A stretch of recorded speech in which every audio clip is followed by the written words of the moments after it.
The 12-team college football playoff era is officially upon us, and Austin, Texas is the site of today's first-round matchup between the number 5 Texas Longhorns and the 12-seed Clemson Tigers, alongside former Texas running back coach Bucky BK. I am BK Brad Kellner, and we are live at the legendary Posse East, just a stone's throw away from DKR Texas Memorial Stadium, getting you set for kickoff for today's game between Texas and Clemson, the first ever matchup between the Longhorns and the Tigers. And, of course, it is win or go home for both of these teams. And, Buck, it is a beautiful day for some playoff football. Well, it certainly is. It's a historic spot that we're at because 24 years ago when I was drinking alcohol, this is one of my spots right here. I bet it was. Oh, and every other place in this city. But this is it's kind of great to be outside here amongst the people, and it is. It's a gorgeous day for a football game, and no matter whether it's playoff or not. I mean, and we've got high school playoff games that are up in Dallas today, and we're right here in Central Texas, right here in Austin, Texas. We have a big game about to be played about 2 hours from now, and it is something special. Absolutely. Texas and Clemson, the first ever 12-team college football playoff, making this the first ever home playoff game here at DKR Texas Memorial Stadium. And I mentioned it a moment ago, the first time Texas and Clemson have ever played in football. Both of these schools have been playing football since the 1890s, yet this is the first time that they have ever matched up on the gridiron. Texas has played against the Austin YMCA. They played against something called Dallas University. They played against something called Randolph Field. They played against something called the Houston Town Team. I don't know what any of those things are. All of those 4 schools or former schools have played against Texas. Clemson has not. So a lot on the line, but also the first time these two teams have ever played. Yeah, and there's a lot at stake today, and of course having Cade Klubnik, the quarterback for Clemson, right here, a local kid from Westlake, that ought to be an awful lot of fun. There's a lot of folks that are still hanging around this town to watch this kid play, and a lot of his relatives and other folks are up in Arlington at the AT&T Center getting ready for Westlake's run at another state championship. Yeah, what a day for football. Wow. In the great state of Texas, right? You've got the college football playoff going on, 3 games today. Of course, we had a game last night. You've got the Texas high school state championships going on at Jerry World right now. You got a couple of NFL games today. I mean, this is a football fan's dream. Oh, yes, it is. But, of course, here in Austin, you mentioned it, the storylines are plentiful, right? No history between these two schools, but you've got Cade Klubnik, the Westlake alum, coming back home to play here in Austin. You've got Andrew McCuba, who spent 3 years at Clemson. That's right. Transferred to Texas this past offseason. He's been a huge part. He's been home for at least a year now, thank goodness. Absolutely, yeah. He came back home, of course, played his high school football at Austin LBJ. He's been a huge part of the turnaround for this Texas secondary. He's been great. And then you get Cade Klubnik versus Quinn Ewers, right? These two guys went against each other, speaking of high school football, in a high school state championship game back in 2020, where Cade Klubnik's Westlake team came out victorious against Quinn Ewers' South Lake Carroll team. So a lot of history between some of these players in this game today, and that makes the storylines, even though you don't need them, it's a playoff, but you've got a lot to talk about when previewing this game. Yeah, this is a unique situation. It's a unique situation. Obviously, there's never been football in December. Well, there's been in the state of Texas, there has, but in this particular town, in this stadium, at the University of Texas, no games. They're generally on the road somewhere, maybe down to the Alamo Dome or something like that in the state in San Antonio. But here in Austin, Texas, how cool is this? It is, and we love being here at Posse East. This place is packed, and it has been packed for a couple of hours, and it's going to stay packed. But, hey, if you want to come by here for a beer or a bite to eat before headed over to DKR, the food here is delicious, man. It is so good. Come by to Posse East. If you don't have a ticket to the game, but you're looking for a place near the stadium to watch, they've got TVs everywhere. They've got the Penn State SMU game going on right now. Penn State looking very good early. Great food, great beer, great times here at Posse East. And how about the background, Buck? Yes. Have we ever done a show in front of a more iconic backdrop? A couple of porta pots. How about Mandy B with the comment, metaphor for Clemson? Really? The porta pots, yeah. Yeah, so that's probably the one I fell out of a couple of years ago. Did you go in one of those before the start of our show? I did. I just, for good luck, I went in and used the porta potty. I'm surprised because you did fall in one of those at one point. I fell out of one. I fell down. When I opened up the door, there was a step off the sidewalk. Still should sue the University of Texas for that. You're blaming UT for you not watching your step? Well, I wasn't expecting there to be 6 inches between going into the porta potty and then going out and hitting the side of the curb. It was there when you walked in. It was going to be there when you walked out, right? Let me tell you, I went down like a shot. That was when the young man and his girlfriend, when I went down to the ground, I fell out of the porta potty, and he tried to grab me by the arm and yank me up, and I go, oh, no. Let's make sure some of these things are arranged the right way before you start to pick me up. And, yeah, I popped back up and then went and did a show. It was okay. I wish you told me when you were going in there. I would have tipped it over. Oh, no. That's a good way to start a game day, huh? Then the historic go back to my hometown and not be able to get into my high school. The guy goes, hey, there's a porta potty right there. Yeah. Nothing like that Hall of Famer. Oh, yeah, you're a Hall of Famer at your high school, yet they didn't let you back in your high school. They made you use the porta potty outside, huh? It's a brand new porta potty. Oh, my gosh. Big blue. Well, they've got it covered here. They've got everything you need to get ready for kickoff, and we are just under 3 hours away from the first ever home playoff game here in Austin, Texas. And what a season it's been for the Texas Longhorns. Look, there's some disappointment by the fact that Texas is playing today. Of course, if the Longhorns would have taken care of business in Atlanta in the SEC title game, Texas wouldn't be playing today. But, Buck, there were 4 teams that made the playoff last year. Texas is the only team that made the playoff this year. So, job's not finished. Texas has a lot of work to do, and a lot of folks are going to base their opinions on the success of the 2024 Longhorns on what happens in the playoff, but a lot to be proud of up to this point for Texas. I think so. I think offensively, defensively, special teams, it's all been good. I mean, we talked about it in the beginning of the season. This season is part of what happened last year. The team started to really build the momentum, build their foundation, and build their culture last year with Sark and his staff. And it hasn't stopped. It just continues to go on. We're on like a 2-year run, really. Yeah. I know folks will be disappointed if they don't play in a championship game for a national championship game, but they played in their first ever SEC championship. They played in that game. They were there when others said that you weren't ready, you weren't fit to be in the SEC. I don't think you're ready for it. And I think the University of Texas showed that last week that they are ready for it. Yeah. And if they can continue on the path that they started out this season with, there's no reason why they shouldn't be playing in a national championship game. Well, they've got a shot, and when the college football playoff bracket came out last Sunday, I think a lot of Longhorn fans felt pretty good about the draw, right? You got to take care of your business. Number 5 is a good spot. But Texas is now a 13.5-point favorite in this game. I mean, you and I did a show yesterday morning, and it was 12.5. For most of the week, it was 11.5, and late money has been coming in on the Longhorns. So Texas now a near 2-touchdown favorite. I'll give you this stat. Obviously, this is the first year of the 12-team CFP, but the playoff itself has been going on for a long time now.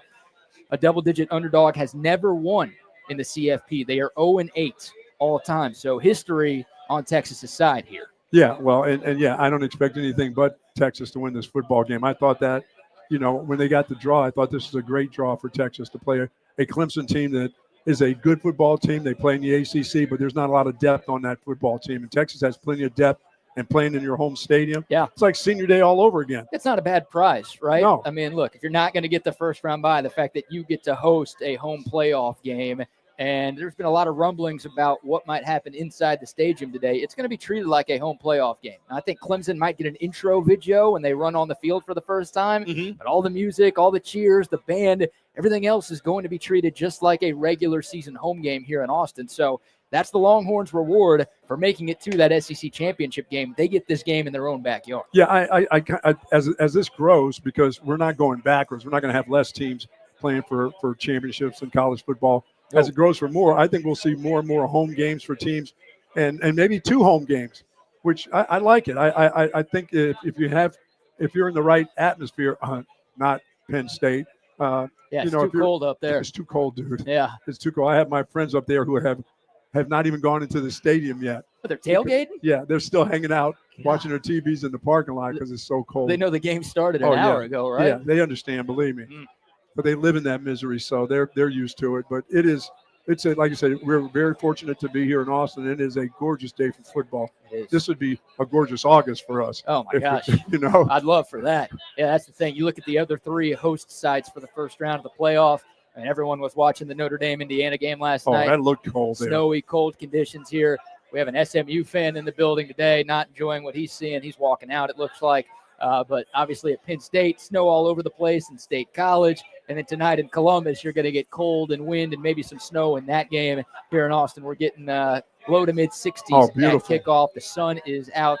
wind shouldn't be much of a factor. I mean, it is. To me, this is football weather. It is. I know people will say, like, oh, what's going on around the country is football weather. I think the players and coaches and fans would prefer this versus that. No, when you're playing, when you're actually out there or you're on the sideline, 60s and 50s is okay. Yeah. 30s and 20s is not okay. I'm out on that. No, I'm out on that. And the thing about this is the kids around the state of Texas are used to 90s and 100s, and they play in that. They're not used to teens. No. That's not good. And I'm watching the kids from SMU, and unless you've been there as SMU drives. They're driving. Yeah, I mean, unless you've been there for a week or so getting acclimated to what that temperatures are like that. I mean, and just the breathing and everything there, it's tough. You go there on a Friday. If they rolled in there on Thursday or Friday, that's a difficult spot for them. Oh, my gosh, another interception. Kevin Jennings, the quarterback for SMU, has thrown 3 picks. That was the first one not returned for a touchdown.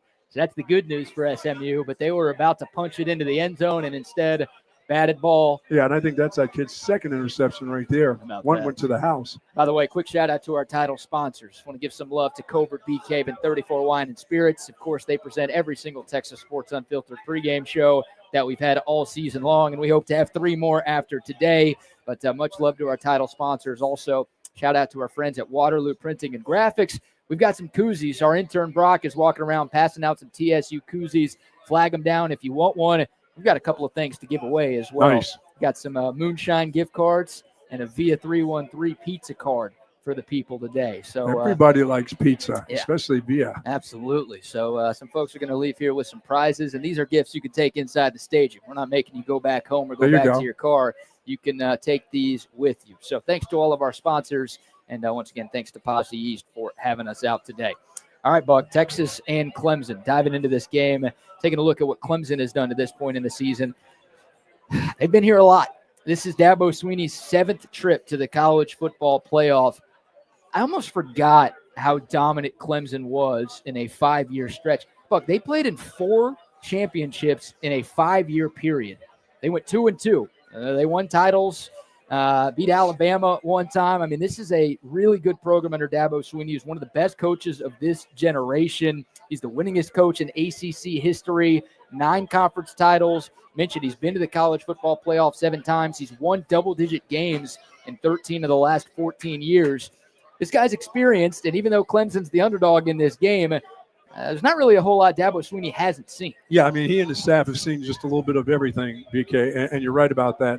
You know, when this was just a 4-team playoff and BCS, Dabo Swinney kind of ruled the roost there for a while, and everybody thought he would continue on that path, but he took a different trajectory, you know, once college football started, the NIL and some of these things, and it hadn't quite been the same. By the way, he hasn't quite had the same kind of quarterbacks he's had. I mean, he's had 2 first-round draft picks at quarterback, you know. Really good human beings, too. Deshaun Watson, great guy off the field.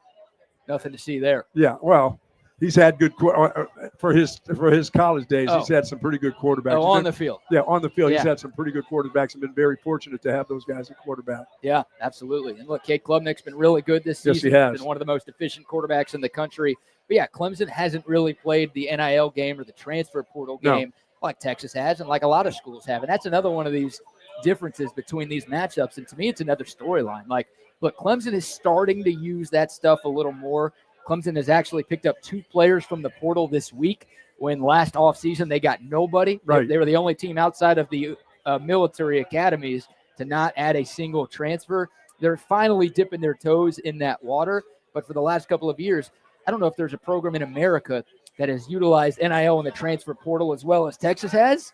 And I don't know if there's a program in America that has utilized those stuff as poorly as Clemson has, and that's sort of your contrast in styles that you get today. And you would think that Clemson would have been one of those schools that really got involved with the transfer portal because of the success that they've had. Yeah. And plus their recruiting area. You know, they own the Carolinas, both of them, North and South Carolina right now.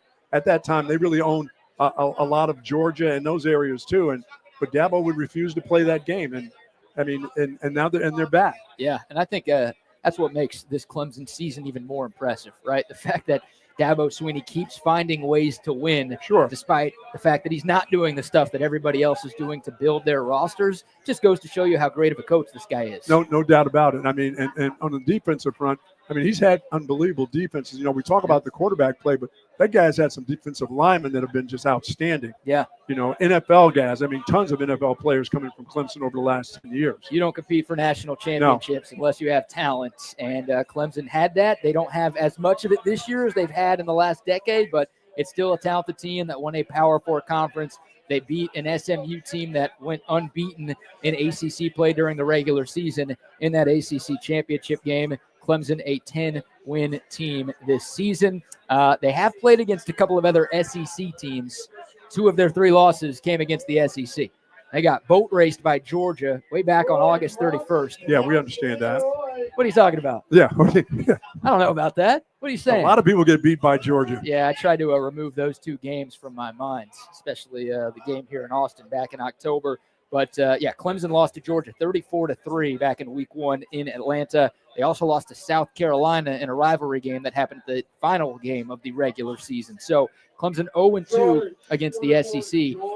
And a lot of folks have been making a lot of Texas' schedule, right? Who Texas played, who Texas didn't play in the Southeastern Conference.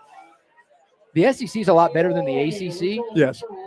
You look at the teams Clemson played in its own conference this year. Of the top 6 teams in the ACC, Clemson only played 1 of them in the regular season. That was Louisville. That was the one conference game Clemson lost this year. Right. Now, you give them credit. They did beat SMU in the conference championship game. So they did play the top team, and they won that game.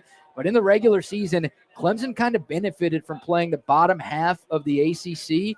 And I just think Texas is a major step up in talent from what they've seen in just about every game since Georgia. And that's no knock against Texas. The only knock against Texas is the fact that it's the media and the SEC media themselves that are bagging on the schedule by Texas, and we do appreciate that. Yeah, the commissioner of the SEC for that schedule. Thanks, thank you, Daddy Sankey. Thank you very much. We do appreciate that. Yep. And thank you. We'll have that same schedule again next year. Yep. So we do appreciate that. It's more national media talking about the Texas schedule. I mean, and that national media are SEC-driven guys, which drives me crazy about that. I mean, we are in your conference. By the way, it'll be soon. Yeah. We will be taking over your conference here very shortly here. Almost did. Yeah, almost did in year 1. Almost did in year 1. Made it to the championship. Couldn't quite get it done. But we'll take a national championship. That's okay, too. Yeah, I think we're okay with that. Yeah. And then I wonder if Texas does win the whole thing. Will the SEC start to claim Texas, or will they still be dunking on Texas like they have been all season? They'll dunk on them, I still believe. You think so? I do. They only won it all because they had such an easy schedule in the regular season. And the fact that you didn't play Alabama or Tennessee, yeah, that'll be a part of it. Yeah. It'll all come back again. That makes sense. Look, what I bring up, it's not to take a shot at Clemson. You can only play the teams in front of you. But here's the reality with Clemson. They have just 2 wins against teams with winning records. Forget ranked wins, right? Everyone's been using that against Texas. Texas has beaten a lot of teams that will be playing in bowl games or have already played in bowl games this season. Clemson only beat 2 teams with winning records. One of them was against SMU in the conference title game. The other came against your Pitt Panthers. Pitt started 7-0. They lost their last 5 games to finish 7-5. So, again, Dabo's Dabo. Clemson's got the history that they have, but this Clemson team is not really battle-tested, and that, I think, is why Vegas has the line as big as it does. Which still surprised me because at this time of the year, they are playing their best football.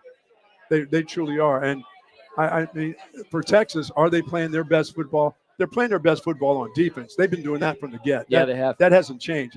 But offensively, is this Texas football team playing its best football? No.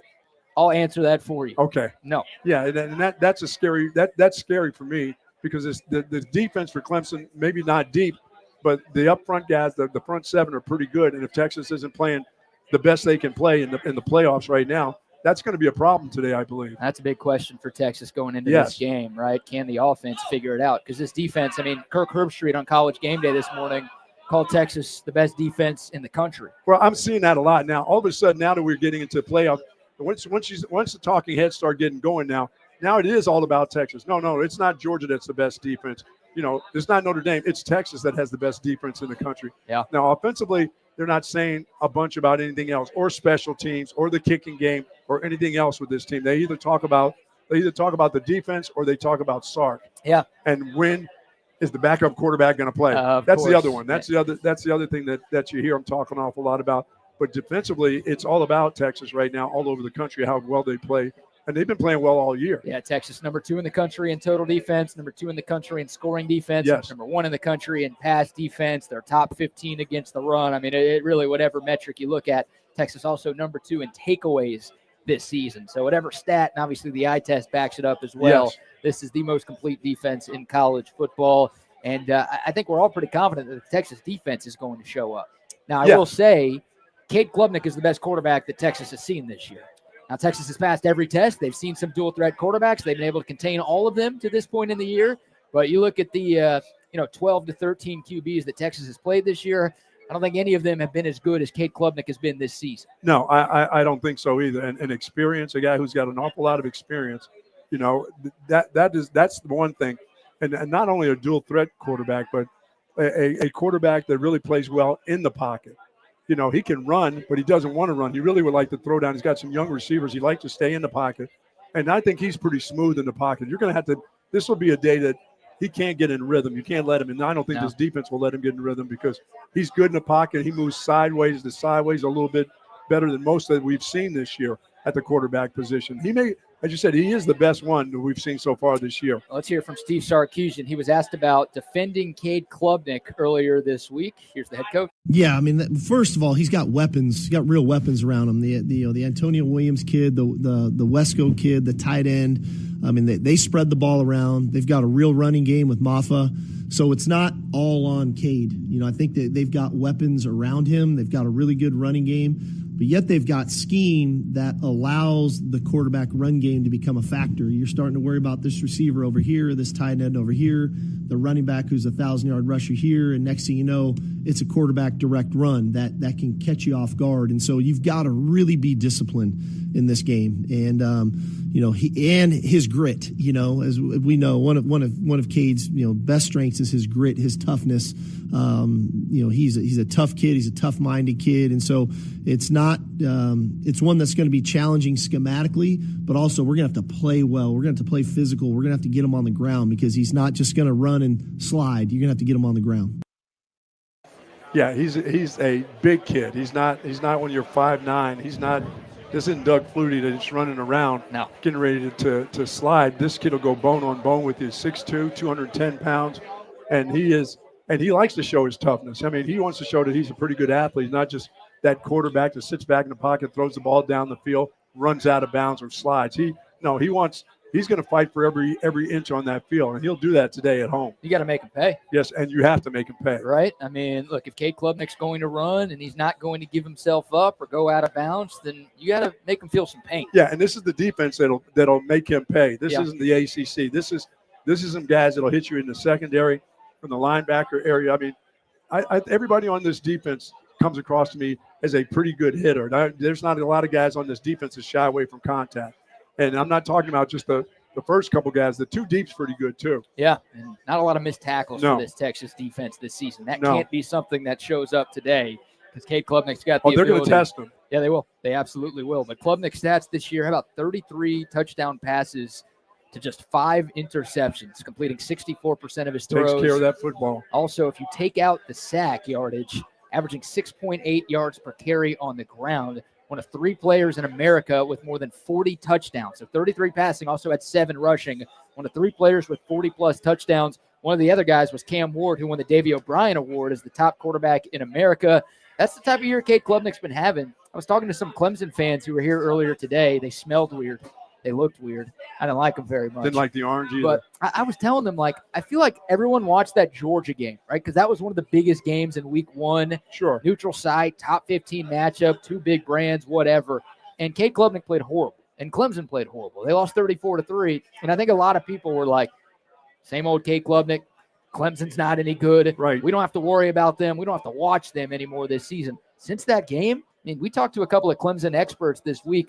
Cade Klubnik's turned it around, and he has improved a lot based on what he did in week 1, but also his first 2 years. Yeah, I mean, he's a guy who will stay in the pocket and throw the ball down the field. He really feels good about. I mean, he's got an offensive line that's gotten better by the way the season has gone. But what he will do, BK, when he decides to run, he's running with a purpose. And And there are guys who run out of the pocket, take off, and you're going, yeah, good. Start running with the ball. We'll catch up to you, drag you down. Yep. You'll gain 4. When he runs, his purpose is he's running for 6, 8, 10 yards a clip when he runs with the football. He's sneaky fast. Yeah, and he's sneaky fast. Gym rat, first guy in, last guy out. But he's not sneaky strong. He's been strong. He's always been a big kid and a strong kid. So that's the thing. That's the thing I like when I watch him play is if he decides to run, there's a reason why he's running. He's not running to get a 2-yard gain. He's running because he sees something big out there. And and with their running back being banged up with that shoulder, I think you'll see a lot of Cade today taking off and running with the football when maybe it's not necessary for him to do that, but he's going to feel like he's got to be a part of the running game today. I think he has to be. Yes. I think it will be necessary for him to do that. He's going to have to put on a Superman cape if Clemson's going to win this game today, because you talked about the Clemson run game. Phil Maffa, their starting running back, has a torn labrum. He's been playing through it, but his effectiveness in the last month or so has not been the same as what it was before the injury. Yeah, that injury is one of those ones. It's kind of hard to dip that shoulder on somebody for contact. I mean, he was averaging 109 yards per game in their first 9 games. Last 4, 17 yards against Pitt on 17 carries. Barely played against the Citadel, had only 14 yards. Had 66 yards on 20 carries against South Carolina. And then in that ACC title game against SMU, 13 carries, 28 yards. He's a big guy. He weighs 230. He likes to lower his shoulder. Speaking of delivering contact, that's right. That's what Phil Maffa is known for. And when you're playing with a torn labrum, you're not going to do that as much. No, you're not going to be. You're not going to be.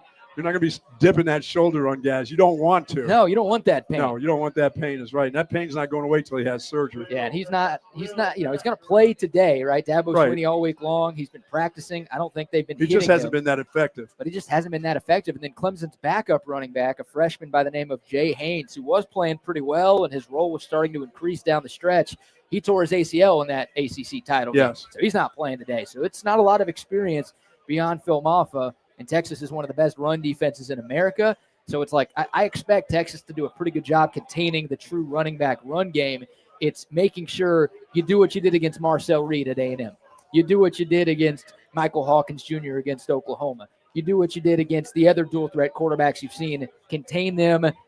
Don't lose your discipline. Don't fall for the eye candy. If Texas does that, I've got a tough time figuring out how Clemson's going to put up a lot of points today. Yeah, as I said, the primary runner could be Cade Klubnik today. Yeah, for Clemson, and I would expect that this defense is going to spy him and a lot.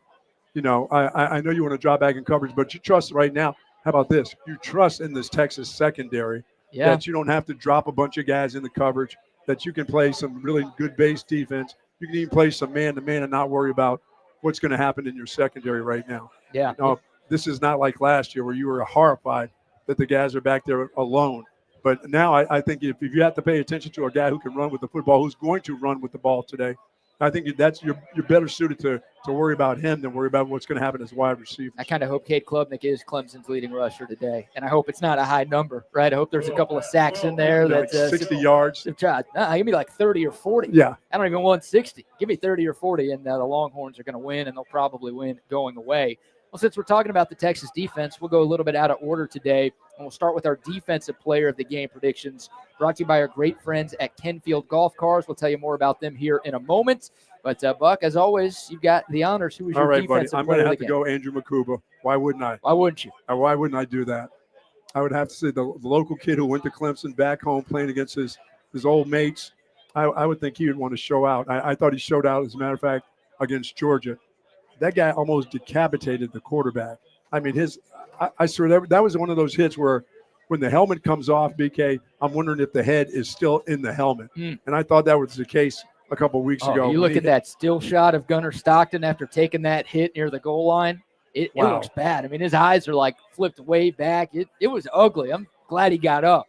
Yeah, I think Makuba's going to – I think he's going to be targeted in on – not targeting, but targeting in on a couple guys that he knows from his pass at Clemson. We're about to call you Greg Godbolt again. No, we're not. You're going Bounty Gate here, We're not going Bounty Gate, but I think he's proven he's such a fantastic cover guy, but boy, is he a guy who can strike you when it comes to the run game too.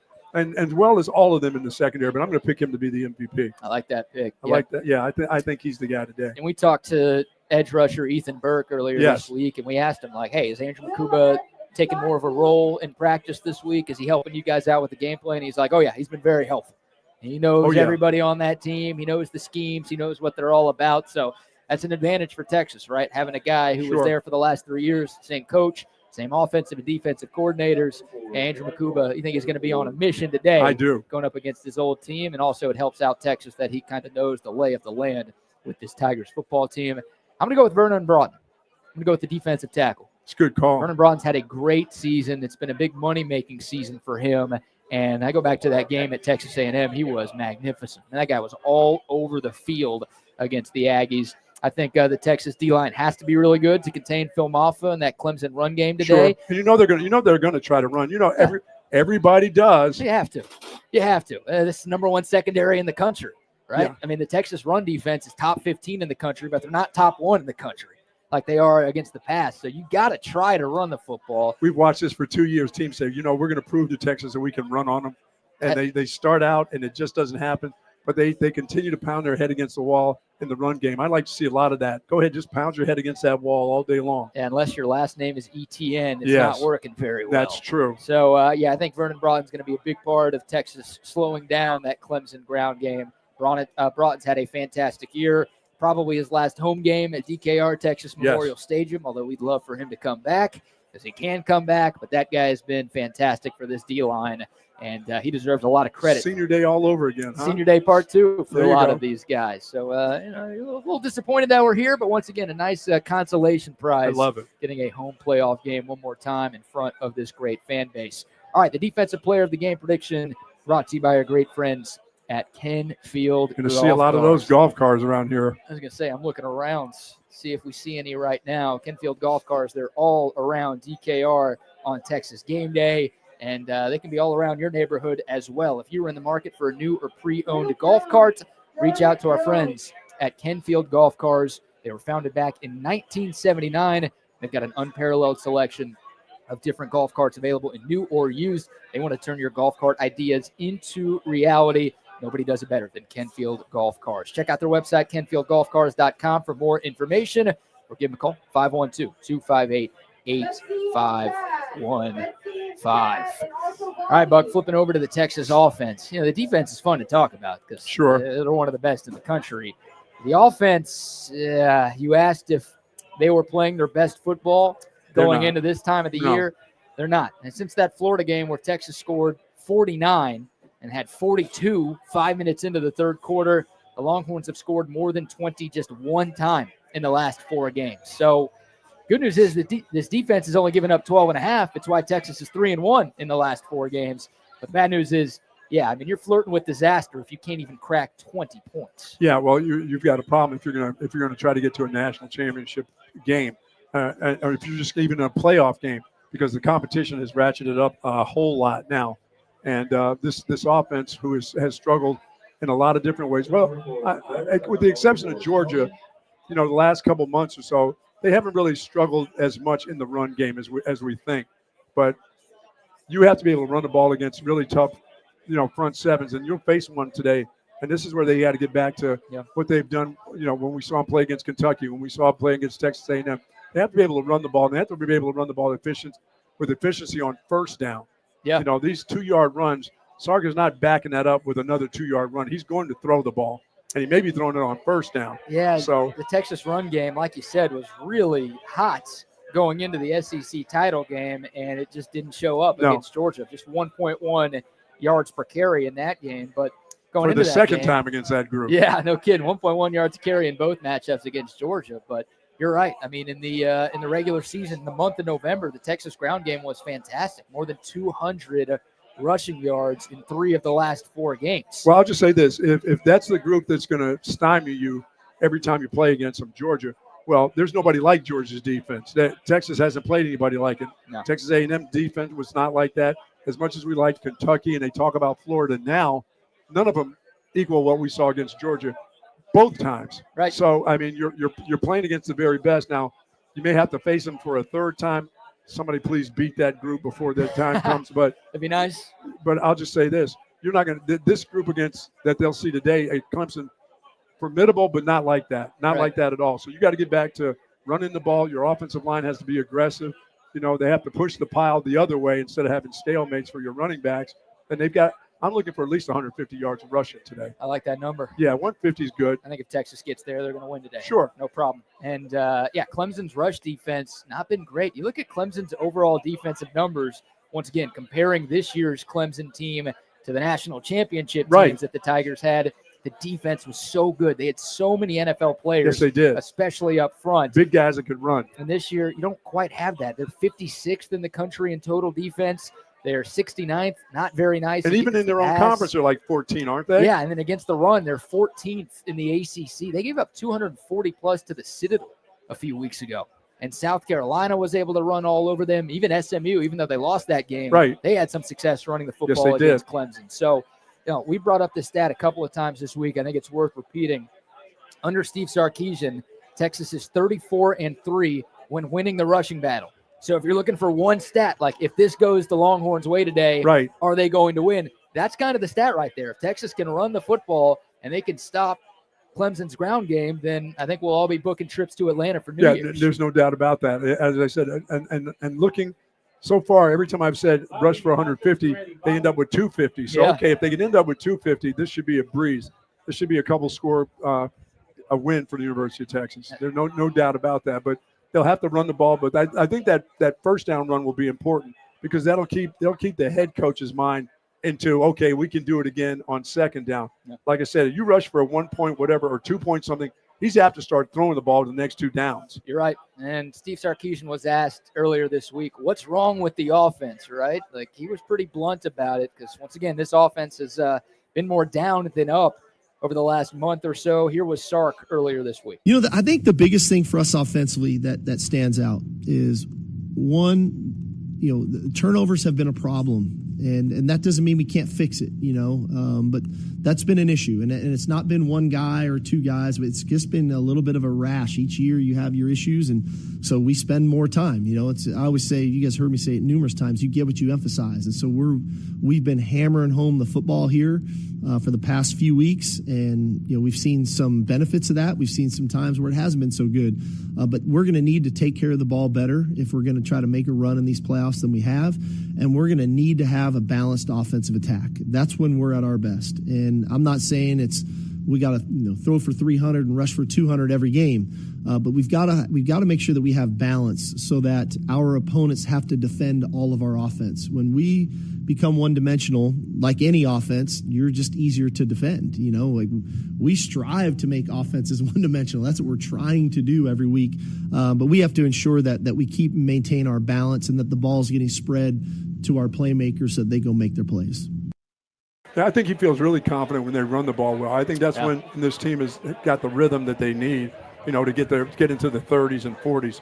And as he said, when he's got to throw, when he has to put that ball in Quinn Ewers' hand an awful lot for throwing and not enough and not feeling confident enough in the run game or calling run plays, I think that's where he gets kind of bogged down. That's when they have these lulls in the third quarter where they take a nap. They come out of halftime and guys take a shower, but they don't put their uniforms back on. They put their street clothes back on, and they don't start playing football. They start thinking about getting on the bus and what are they going to do later on that day. So I think when he gets that rhythm, it's all about the run game for Sark, and I think you'll see that today. I think they're going to get back to running the ball and run the ball well. SMU fan spilling a beer over there, kind of looking like his football team. Now down 27-0 against Penn State. Is it cold up there, boys? Feels pretty fitting. Good call on Penn State yesterday. You got 50,000 units on them.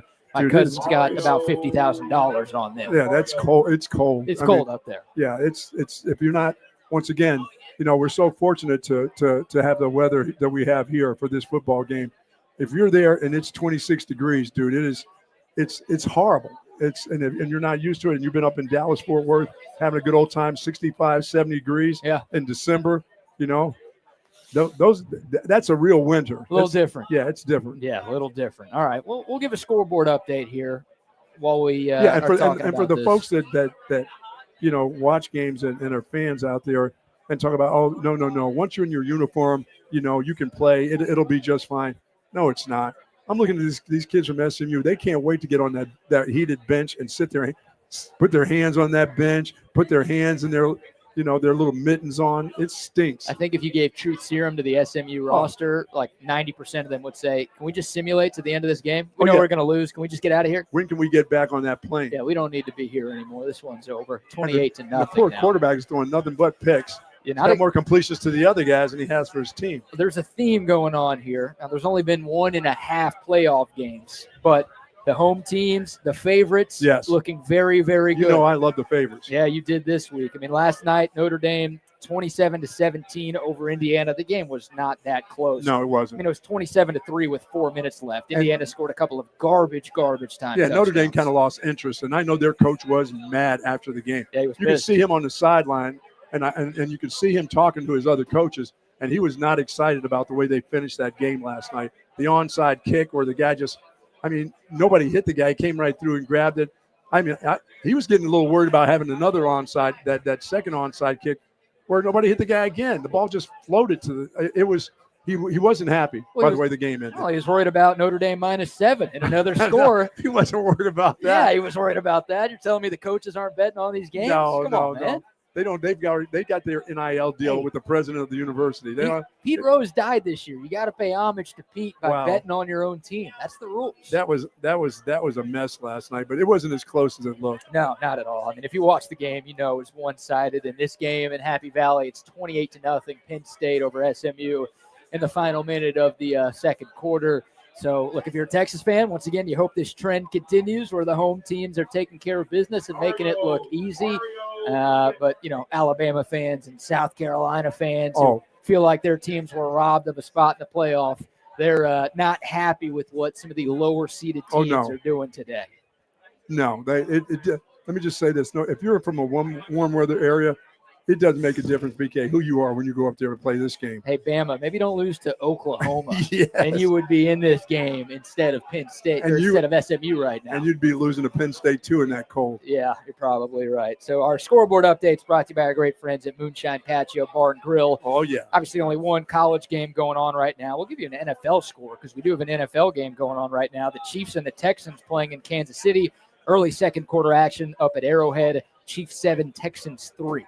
So early going here, the Texans have the football. They are in Kansas City territory, but scoreboard updates there brought to you by our friends at Moonshine Patio Bar and Sunday, tomorrow. Come on. Tomorrow at the Moonshine, yeah. Hey, Clemson fans, go get you some brunch. Go get you some great brunch at the Moonshine. While you're crying, you can drink your sorrows away before you get on your flights out of town. Invite some Horn fans over there with you. They love the Moonshine on that brunch. Nobody has a better brunch than the Moonshine Patio Bar and Grill. No, Clemson fans should be paying for it, right? That's true. If your team loses, you got to buy food. You buy. If I see any Clemson fans at dinner tonight, I'm going to go up to them and be buying. Like, hey, let me see your card, please. You're buying for sure. I'm putting mine on your tab. No doubt, man. Shout out Moonshine Patio Bar and Grill. More than 20 years in the Austin area now. Fantastic dinner. The phenomenal weekend brunch that the Buck just talked about. Of course, the two locations, one downtown and the other in Avery Ranch. Go to moonshinegrill.com for more information. If you got a big group, you want to make a reservation, they will happily take your business there. All right, back to the Texas offense. We've put it off for about 43 minutes, Buck, but we've got to talk about Quinn Ewers, don't we? Yes, we do. That's been a big talking point for Texas fans. It's been a big talking point for college football fans. Hell, even if you're not a college football fan, you know the name Quinn Ewers, and you know about the quote-unquote controversy that's been going on at the quarterback position here at the University of Texas. I thought Quinn Ewers played great against Georgia. And he did have 2 interceptions. You don't love that, but he had his highest passing output of the season. I thought if his receivers could catch the ball, if his running backs could run the ball, and if his offensive line could block the ball, Texas wins that game going away. I thought Quinn did more than enough for the Longhorns to win against Georgia, but they didn't. Quinn Ewers wasn't great in overtime, and when you're the quarterback, you know how it works. You're always going to have your feet closer to the fire than anybody else. I'll just say this. He can play better. That's all. To me, it's not getting on him about this or that. There's some little things we can nitpick about him and his footwork at times. And even some of his decision making some decisions late. Yeah. I mean, is he going to run? Isn't he going to run? When should he run? When should he not run? But he's been a pretty consistent player here since he's got it. I like the way he plays. I really do. There's just some little things that happened to him during the course of the game. And last week wasn't about him. It was about everybody else too. Yeah. They all decided that they weren't going to play well on offense. The offensive line didn't play that great last week. No. They really didn't. And And when you're playing against Georgia, they can make things happen to you. Once again, that's a really good football team that they're playing against. Anybody else, that game right there with the 300 yards of passing, BK, is an easy win for Texas. Now it's, you lost the championship game. Now we got to play at home. It's, and then it gets thrown back on the quarterback. But there are some things that if the other guy can do, that other kid that plays, that backup kid, and they've got a series or two for him. I'd love to see more than one or two plays in a game for Arch Manning. I'd like to see him get in a series and go. And once again, if he has success, he doesn't have to. It's not that Quinn Ewers doesn't play again. He comes right back in the next series. Well, it's fixing a problem. And sure. The Texas offense has been a problem as of late, especially in the red zone. And you feel like Arch Manning, with his dual threat ability, can maybe help solve some of those red zone issues that you've been dealing with. It is about winning the game now. It is about winning the game. And look, Quinn Ewers is the guy. He should be the guy. I mean, sure. I had people asking me, like, is 2 weeks enough time to build an offense around Arch Manning and let him start in the college football playoff? And it's like, I don't even want to talk to you again. Delete my number, please. Don't text me. But Arch Manning should be a part of the game plan today. And it's funny. We talked to Eric McLean, former Clemson player, now an analyst with the ACC Network. We had him on the show yesterday, and I asked him, what scares you the most about Texas? He said Arch Manning, because Clemson has struggled with dual-threat quarterbacks this year. Arch Manning, a much better runner than Quinn Ewers. So if you're Sark, I don't know if Sark heard that soundbite from our show, but hopefully from his film study over the last couple of weeks, he's realized that that's been a problem for Clemson's defense. You got to make that some part of your game plan, especially in the red area. Well, I think you got to make that part of your game plan because you've done some things with him, that make your offense better, and it's about making your offense better while your offense struggles. So and if he can, you put him in. You do those things that he does well, and I think he can throw. So it's not like he has to run with the football. Right. I just think you do. You progress the package that you have with him. Sure. Everybody's going to eventually figure out, okay, he comes in, hey, he's running, everybody's screaming. Well, he can throw too. So you just got to make make your package progress with a guy like that. It's going to help you win. I'm not going to talk about the dude's package, but I do think he should have an expanded role today. Yes, today is the day. Like, this is it. I thought there's a part of me that didn't think Sark treated Georgia like a championship game. I don't think he pulled out all of the stops that he could have pulled out. I mean, you got Kirby Smart doing fake punts. You got Kirby Smart doing like all sorts of wrinkles that you didn't see in the regular season. And it kind of felt like Sark just knew he was going to be in a playoff anyway. He still make the playoff. Yeah, and he thought like what he did down the stretch was going to work because it had worked down the stretch. Sure. And there just wasn't enough wrinkle, I thought, in the Texas offense. And I think we all felt like Arch Manning could be a wrinkle that actually works. Now it's win or go home. There's no like, you can lose this game and you're going to be okay. No, by the way, when they cut the head off of what you're trying to do, when your run game and the head gets cut right off, you better have some other you plan B and plan C has to come in effect. Right. And I didn't see what was the next plan after that. Yeah, I don't know. You had to do something more to get your run game going. Right. And I didn't think Texas tried enough. Now, they didn't abandon the run game, which I appreciate. They kept trying to do something. They kept trying to get 1.1 yards a clip. But I think there were other things that they could have tried. And once again, Arch Manning, like Quinn Ewers is as healthy as he's been in a while.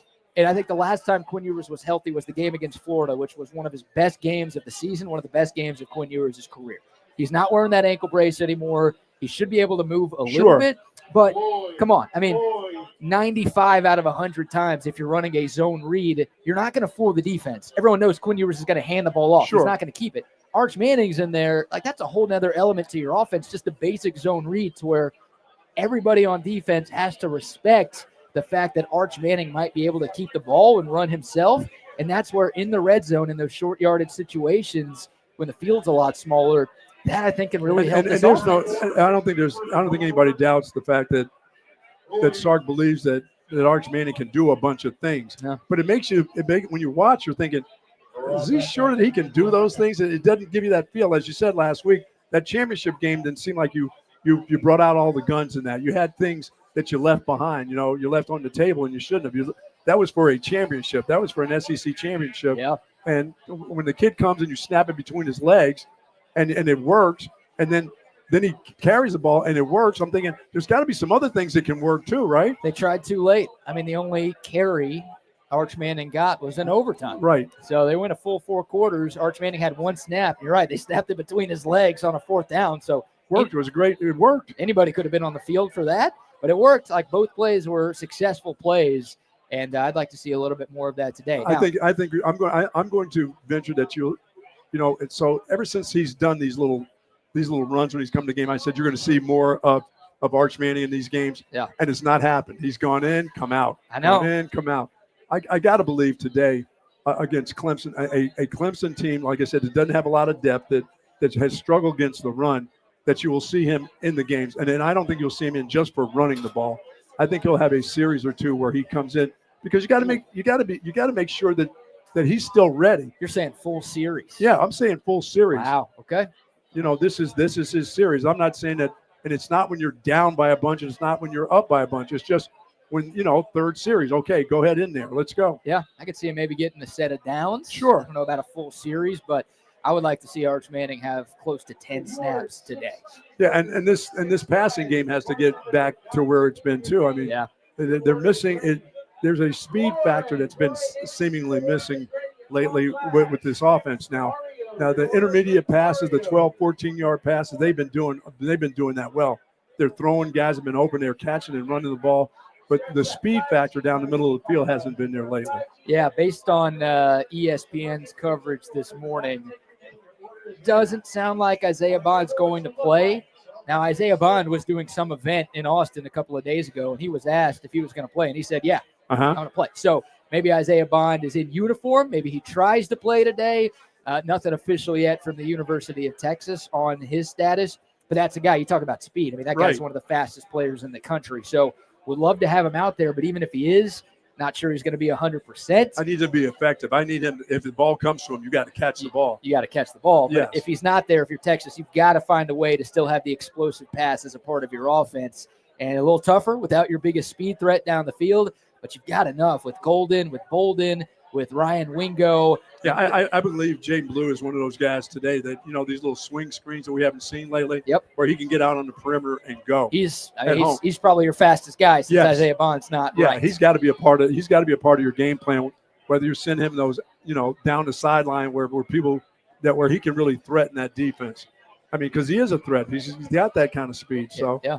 Here's Steve Sarkisian. He was asked on Thursday about Isaiah Bond, kind of gave a non-answer, but he was also asked, hey, how do you compensate for Isaiah Bond potentially not playing in this game today? IB, obviously, the speed factor is the impact that he has on the game.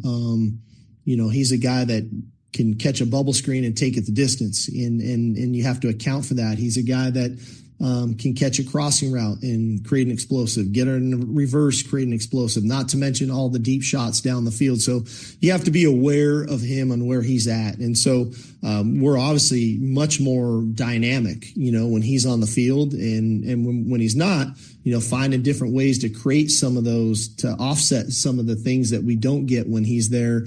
That's the challenge from a coaching staff perspective, right? Of make sure we're putting the right people in the right spot. So optimistic that he'll be able to go Saturday, but again, that time always tells, especially with the injury he's got. Who's your next dynamic player then? And that's, to me, Jaden Blue with the speed factor. Then find a way to get him there, right? Well, let me ask you this, Buck. It sounds like you do based on what you just said. Do you trust Jaden Blue with the fumbling issues that he's had? I mean, this is a playoff game. This is win or go home. So nobody liked the fumbling issues in the regular season, but it didn't cost Texas very much. Do you trust the guy who's had fumbleitis? Once again, over the last couple of weeks, I said if you're going to trust him, you have to trust him early. Yeah. He has to get out on the field. In the fourth quarter, if he's starting to get his handoffs in the fourth quarter, I'm nervous about that if he doesn't have any in the first half. So I want to trust him early, get him down the field, get him out in space, catching the ball, running with it. Because once again, I'll say this, you can fumble when you catch it too, as a pass catcher, just as well as somebody handing it to you.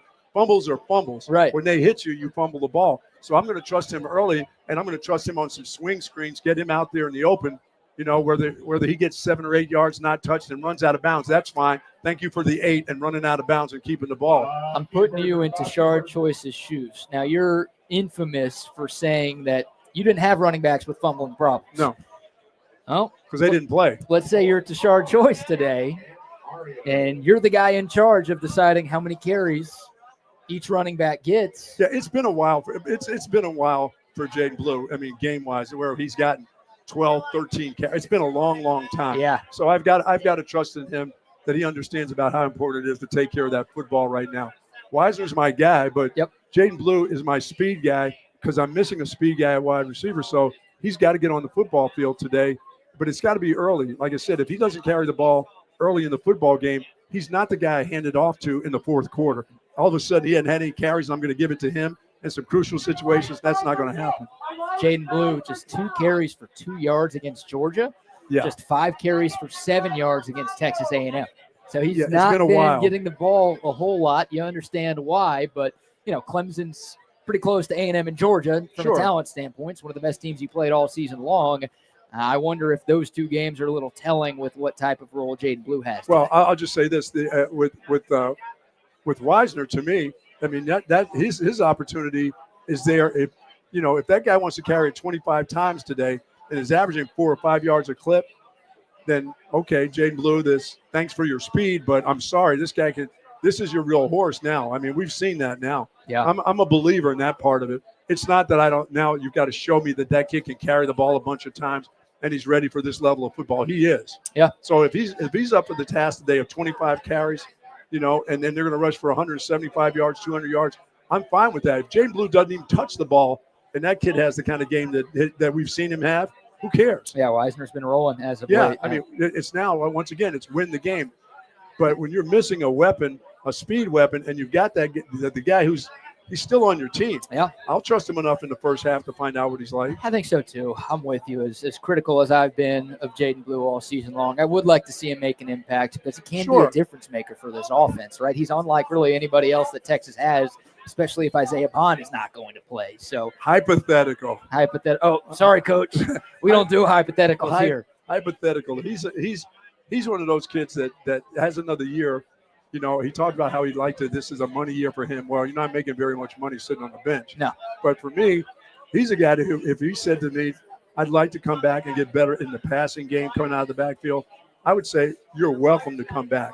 Oh, yeah. 100%. I'd say we'll make you a better wide receiver a better receiver coming out of the backfield. Now, it doesn't mean you're starting. That you need to understand that part. You're going to have to do a lot. Yep. And your fumbling problem is one of those things. But yeah, we'll do that. We're not going to shoo you along like other people do in the transfer portal. It's time for you to go. Oh, no. You know who I want to see more of today to maybe compensate for Isaiah Bond not being either on the field or 100%. You want to see Wingo play? I like Wingo, too. I'd like to see everybody take a bigger role. But Silas Bolden. Yes. I've been a Silas Bolden guy all season long, the Oregon State transfer. And it's not just because I love the Beaver, Buck. Because I think this guy's a really good player. They called him the Beaver Joystick. Oh, yeah. When he was at Oregon State. We obviously see him in the punt return game, and he's done a pretty good job in that role this season, but just hasn't made much of a difference. Just 21 catches in 13 games this season. Did have 2 catches for 36 yards against Georgia. Like, this is a guy who is not as fast as Isaiah Bond or Jaden Blue, but you get him the ball in space, he can make somebody miss. He can turn a short play into something a lot bigger. I trust this guy. Like, I wish the coaches had more, but I do wonder if that decent performance against Georgia and the fact that Isaiah Bond might not be right today gives us a little bit more Silas Bolden on the field. Yeah, I like to see him on some of these reverses and things like that.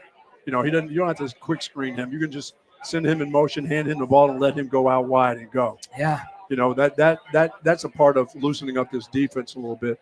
This is a defense that really wants to keep you within the tackles. They want to keep you inside. They don't want you getting that speed on the outside. And right now, I think Texas is a faster team than Clemson.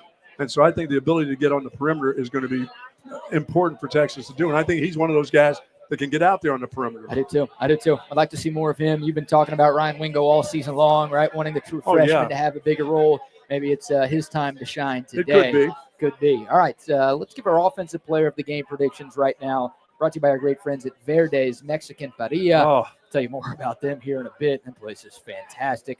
But before we talk about Verde's, Buck, once again, you have the honor. So got? I'm going to go Gunnar Helm.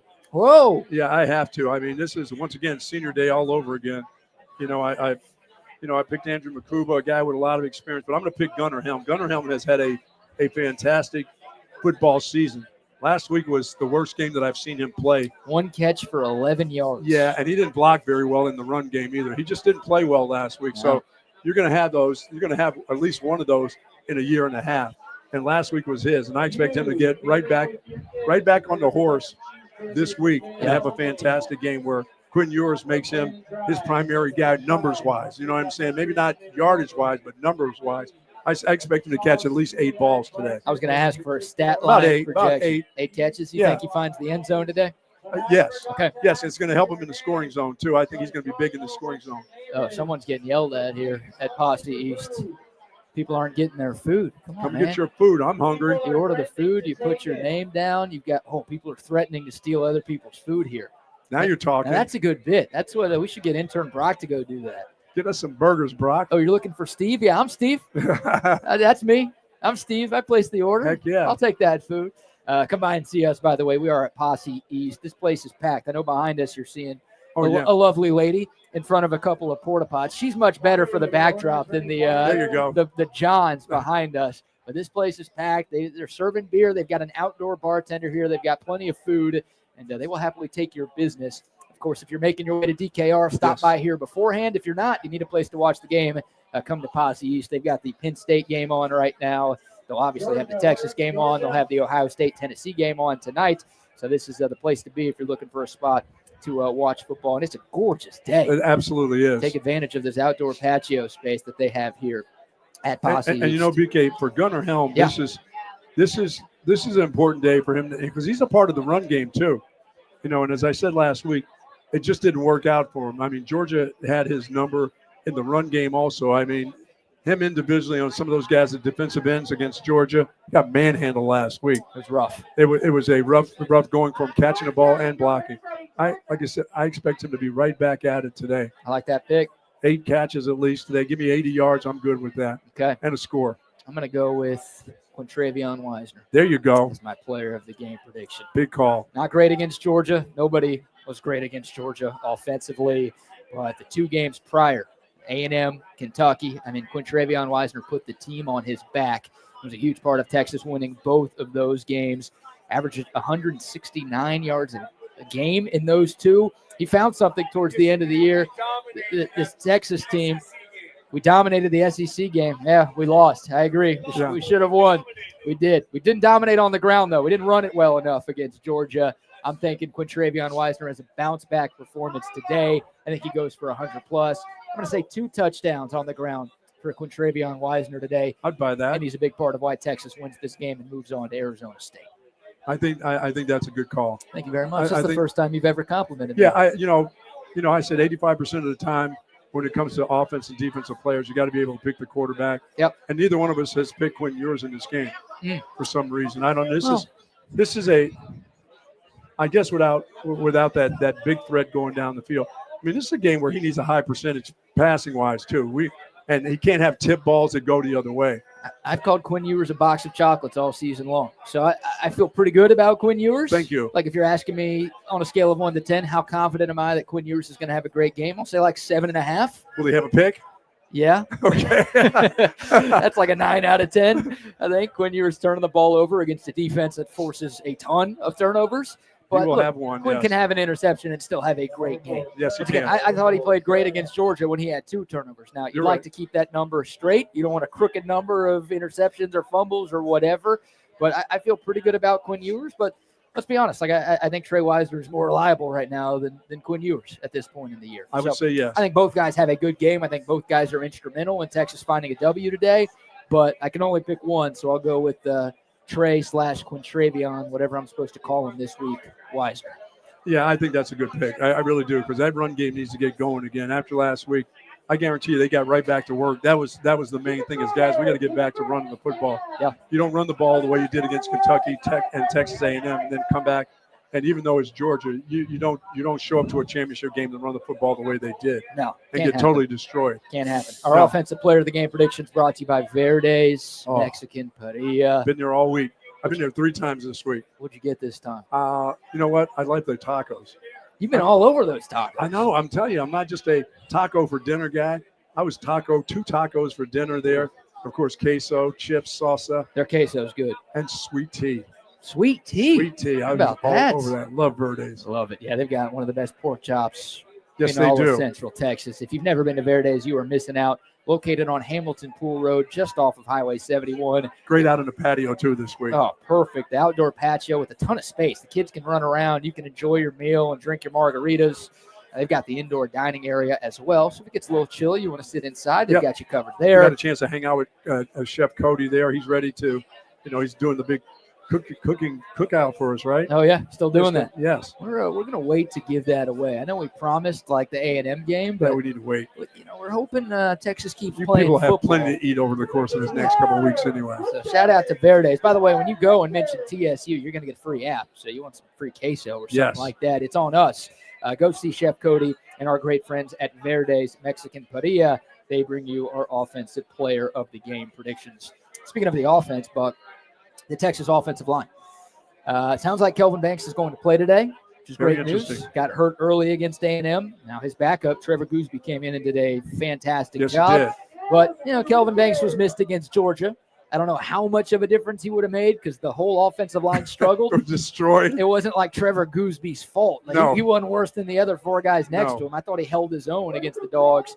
But look, Kelvin Banks, the best offensive lineman in America. That's fact at this point when you look at all of the awards that Absolutely he's won. right. Future top 10 pick in the NFL draft. Sounds like he's good to go, which should help make things a little easier for this offense. I think that makes it really – one thing he has improved, and his run game performance has been fantastic the entire season, except for he didn't play against Georgia. And then that first time against Georgia, nobody looked good. We don't have to talk about that one. No, we got to keep that Georgia. Somebody's got to get rid of them. Someone's got to beat them. Yeah, somebody needs to beat them. But, no, I think he's done so much better as a run blocker. He's got those great feet when it comes to pass protection. But because he's so tall and so big, how does he get down there and get it done? Boy, he's been. They've even got on the perimeter on the outside of the tackle box because of the way he's played. His footwork has been good. His strength is fantastic. And it'd be good to get him back in the starting lineup again. No doubt. And I hope I'm not stealing one of your keys to victory. We'll get to those a little bit later. You look at Texas's offensive line numbers, right? There's not a lot of stats for the offensive line. For sure. People just don't care enough. But Texas has won 10 of 13 games by double digits. In the 3 they didn't, 2 losses to Georgia and the close win against Vanderbilt, they allowed a pressure rate of 37.2%. It's way too high. Quinn Ewers just did not have enough time to throw the football. Yes. There's only one other game where Texas's pressure rate allowed was over 30%. That was Michigan, and Texas did just about everything else right, so that was fine. But when the O-line plays well, they establish the run, and they give Quinn time to throw the ball. This is Captain Obvious stuff right here, but it just goes to show you how important the offensive line play is to the success of this Texas football team. Yeah, because, a lot of times when you hear people talk about, if you give any quarterback time to pass the ball, he's going to be good. I don't buy it. There's some guys just can't throw for shit. Yeah, you can give me all the time you want. I'm not picking apart. Yeah, you can say that all you want to. If you give any quarterback time to throw, they're going to be good. Not really. But Quinn Ewers, when you give him time to throw, he really is good. He's good. His deal is when his clock gets sped up real quick, all of a sudden he's got to make a really quick decision or he's got to move around in the pocket. That's what I worry about with him. But when he's protected and he's well protected, he'll find the open man, and he'll go through his progression. It's not just the first guy. He'll get all the way to the third guy or dump it off to a running back. That's the kind of quarterback when you tell me, any quarterback is good when you give him time. He's really good when you give him time. Yeah. There's been quarterbacks I've seen that had all kinds of time that, man, that guy's wide open. He can't hit him. Well, Quinn Ewers is a human being. Yes. And I think most human beings, if not every human being who has ever played the quarterback position, is better with a clean pocket than they are with pressure. And they don't like to be rushed. Yeah, and I thought Quinn in the first half against Georgia was fantastic. He had time. Second half, overtime, the O-line kind of started to fade. Georgia started to win up front. 7 sacks in the first game against Georgia, 6 in the second game against Georgia. I think Vanderbilt had 4 sacks against Quinn Ewers. Those 3 games, the 3 worst performances Texas has had all season. Yeah, and the O-line fell apart. Right, and that's when Sark talks about we have to be balanced because we can't put it all on him. When they know he's going to be dropping back and passing and they're running stunts and guys are coming off of guys, then that pressure's in his face. You know what I'm saying? That's where he starts to struggle a little bit. But when he's well protected, they pick up the stunts, and he sits there in the pocket and he throws the ball. That's good, but that's a part of your run game. You got to be able to run the football. Absolutely. And that's like I said, that's the balance part where I like when Sark talks. He's talking about no pressure in the quarterback's face because we'll run the ball on you if you're not, we don't have to sit back here and pass it. But when he gets into a rhythm of throwing to BK, and I think he's fantastic. He gets rid of the ball in a hurry. Yeah. He's decisive on where he's going with the football, but he does look the field over too. And he'll find out his dump offs, and that's where the tight end comes into play right now too. Yeah, you need the experience of Quinn Ewers to show up, and he's been good in a lot of big games. Yes, he has. So you need that to show up. These are all big games now. Oh man, it's win or go home. Yes, it's win or go home. It's like March Madness at this point, right? You don't get any mulligans. You can't have a bad showing, or you're not going to get to play again for 6, 7 months, 8 months. I would expect that he would have a big game today. Yeah. And especially with Matthew Golden. I mean, he's finding that guy open a lot. Plus, that guy makes incredible catches. Yeah, he does. He's been a special receiver. Come back again for another year. Big time transfer portal get for Texas. Oh my goodness. And I love him. He wasn't the highest rated transfer portal recruit in America last season. And I know there were some Texas fans who were wanting the Longhorns to go after this guy or that guy or that guy. Instead, they made Matthew Golden the priority. You see why? Oh yeah, now I understand why, because that guy has experience, and he's creative in his route running too. And he does some things with his body to make it. I mean, he maneuvers his body around to make catches that a lot of guys can't catch. Yeah. And he can catch the high ball. He can get up there and get the ball. Second on the team in catches, but first in receiving yards and receiving touchdowns for this Texas team this year. So they've needed him, and they're going to need him today, especially if IB isn't good to go. Yeah, he's one of the most effective football players on this team. Yeah. That people don't think a lot about. They think about the speed guys. They think about Gunnar Helm. They think about Wisner. But this guy has been so valuable to this football team this season. You're right. I've got to believe that there would be at least another loss or two without him on this team. That's how good he's been. I like that. I think you're right. He's been awesome, and hopefully he is awesome today. Yes. He might be wide receiver 1 for Texas Could be. in this matchup. All right, we got to get to the third quarter woes, okay? Yes. This is a frustrating part of Texas football really throughout the course of this season, but especially down the stretch. In the last 4 games, Texas has been outscored 31-3 in the third quarter. Furthermore, over the last 3 weeks, the Longhorns are tied for last in third quarter scoring. They got outscored 10-0 against Georgia. They got outscored 7-0 against A&M. They got outscored against Kentucky in the third quarter. So you said it. I don't know what happens at halftime. Guys crack open an ice-cold Altstadt beer. If guys are playing Mario Kart in the locker, I don't know what's going on here. But coming out of the locker room has been an issue for Texas. You would like for that not to be the case today. Yeah, I mean, there's a lot of teams in just football in general that have these lapses. I mean, and some of them have it that you can see early in football games. They start slow. It takes them about the third series to get going. This team seems to start out pretty good. Huh? They do that for a while in the beginning of the season. They were one of the best teams in the country in first half and scoring in the first half and going in with a nice halftime lead. But something would happen to them once they got inside. I don't know. As I said, I don't know what it is, but there are a lot of teams that have their little lulls. It's the worst time to have a lull for your football team is when you come out after halftime, the third quarter. It just drives you absolutely insane. It drives coaches insane. Yeah. Because no, you don't go in and you don't take a shower and you don't take your uniform off and you don't hit the streets. You're still playing football for another half. So they've got to find out what that is. I was always of the deal is, hey, let's not even go in at halftime. Let's just hang around and watch the band. Stay on the sideline and play catch, and let's just get the band off and let's just go back to playing. Let's not go back into that locker room. Is there enough space for that to happen? Our band is huge. I know, no, there's not. They take up 3 back in the day fields. when Texas had the old track around there, then you could go on the track and just play catchy catch. Run a couple of laps. Yeah, but there's something that they have to overcome with that, and they've got to get that fixed. Yeah, and here's this stat too. It's kind of a first half, second half thing, but a lot of this is weighed by the third quarter woes for Texas. The Longhorns 9th in the country in first half scoring. They're 63rd in second half scoring. That is way off. 6.5 points per game difference per half for this Texas team this year. So it's really been magnified once again in the last 3 to 4 games, but all season long it's been like they've been getting out to these great leads, which you don't complain. That's right. But you'd like to keep your foot on the gas. Very fortunate to get the leads that they have. They come out very fresh. They come out very excited. The crowd gets them going. And they've been great on the road too. They have been. Whether it's at home or on the road, they get going in the first halves. But there's something at halftime that it slows down. The whole pace slows down. It's like disinterested. We even heard Sark use the phrase "all gas, no brakes" a lot this year. Bring it back. Yeah, I think that's probably what he should do. Too much tapping of the brakes in the second half. Yeah, and especially the third quarter. And fourth quarters have been fine too. Yeah. But generally in fourth quarters, they're either around where they have to, they're only down a score, they're close, or they're up by a score and they know that they have to move the ball and move the clock. So third quarter seems to be sleepy time for them. Nap time is still going on. Not enough gas, too much ass in the third quarter. Too much napping. Too much napping going on. That doesn't rhyme, but that's the case.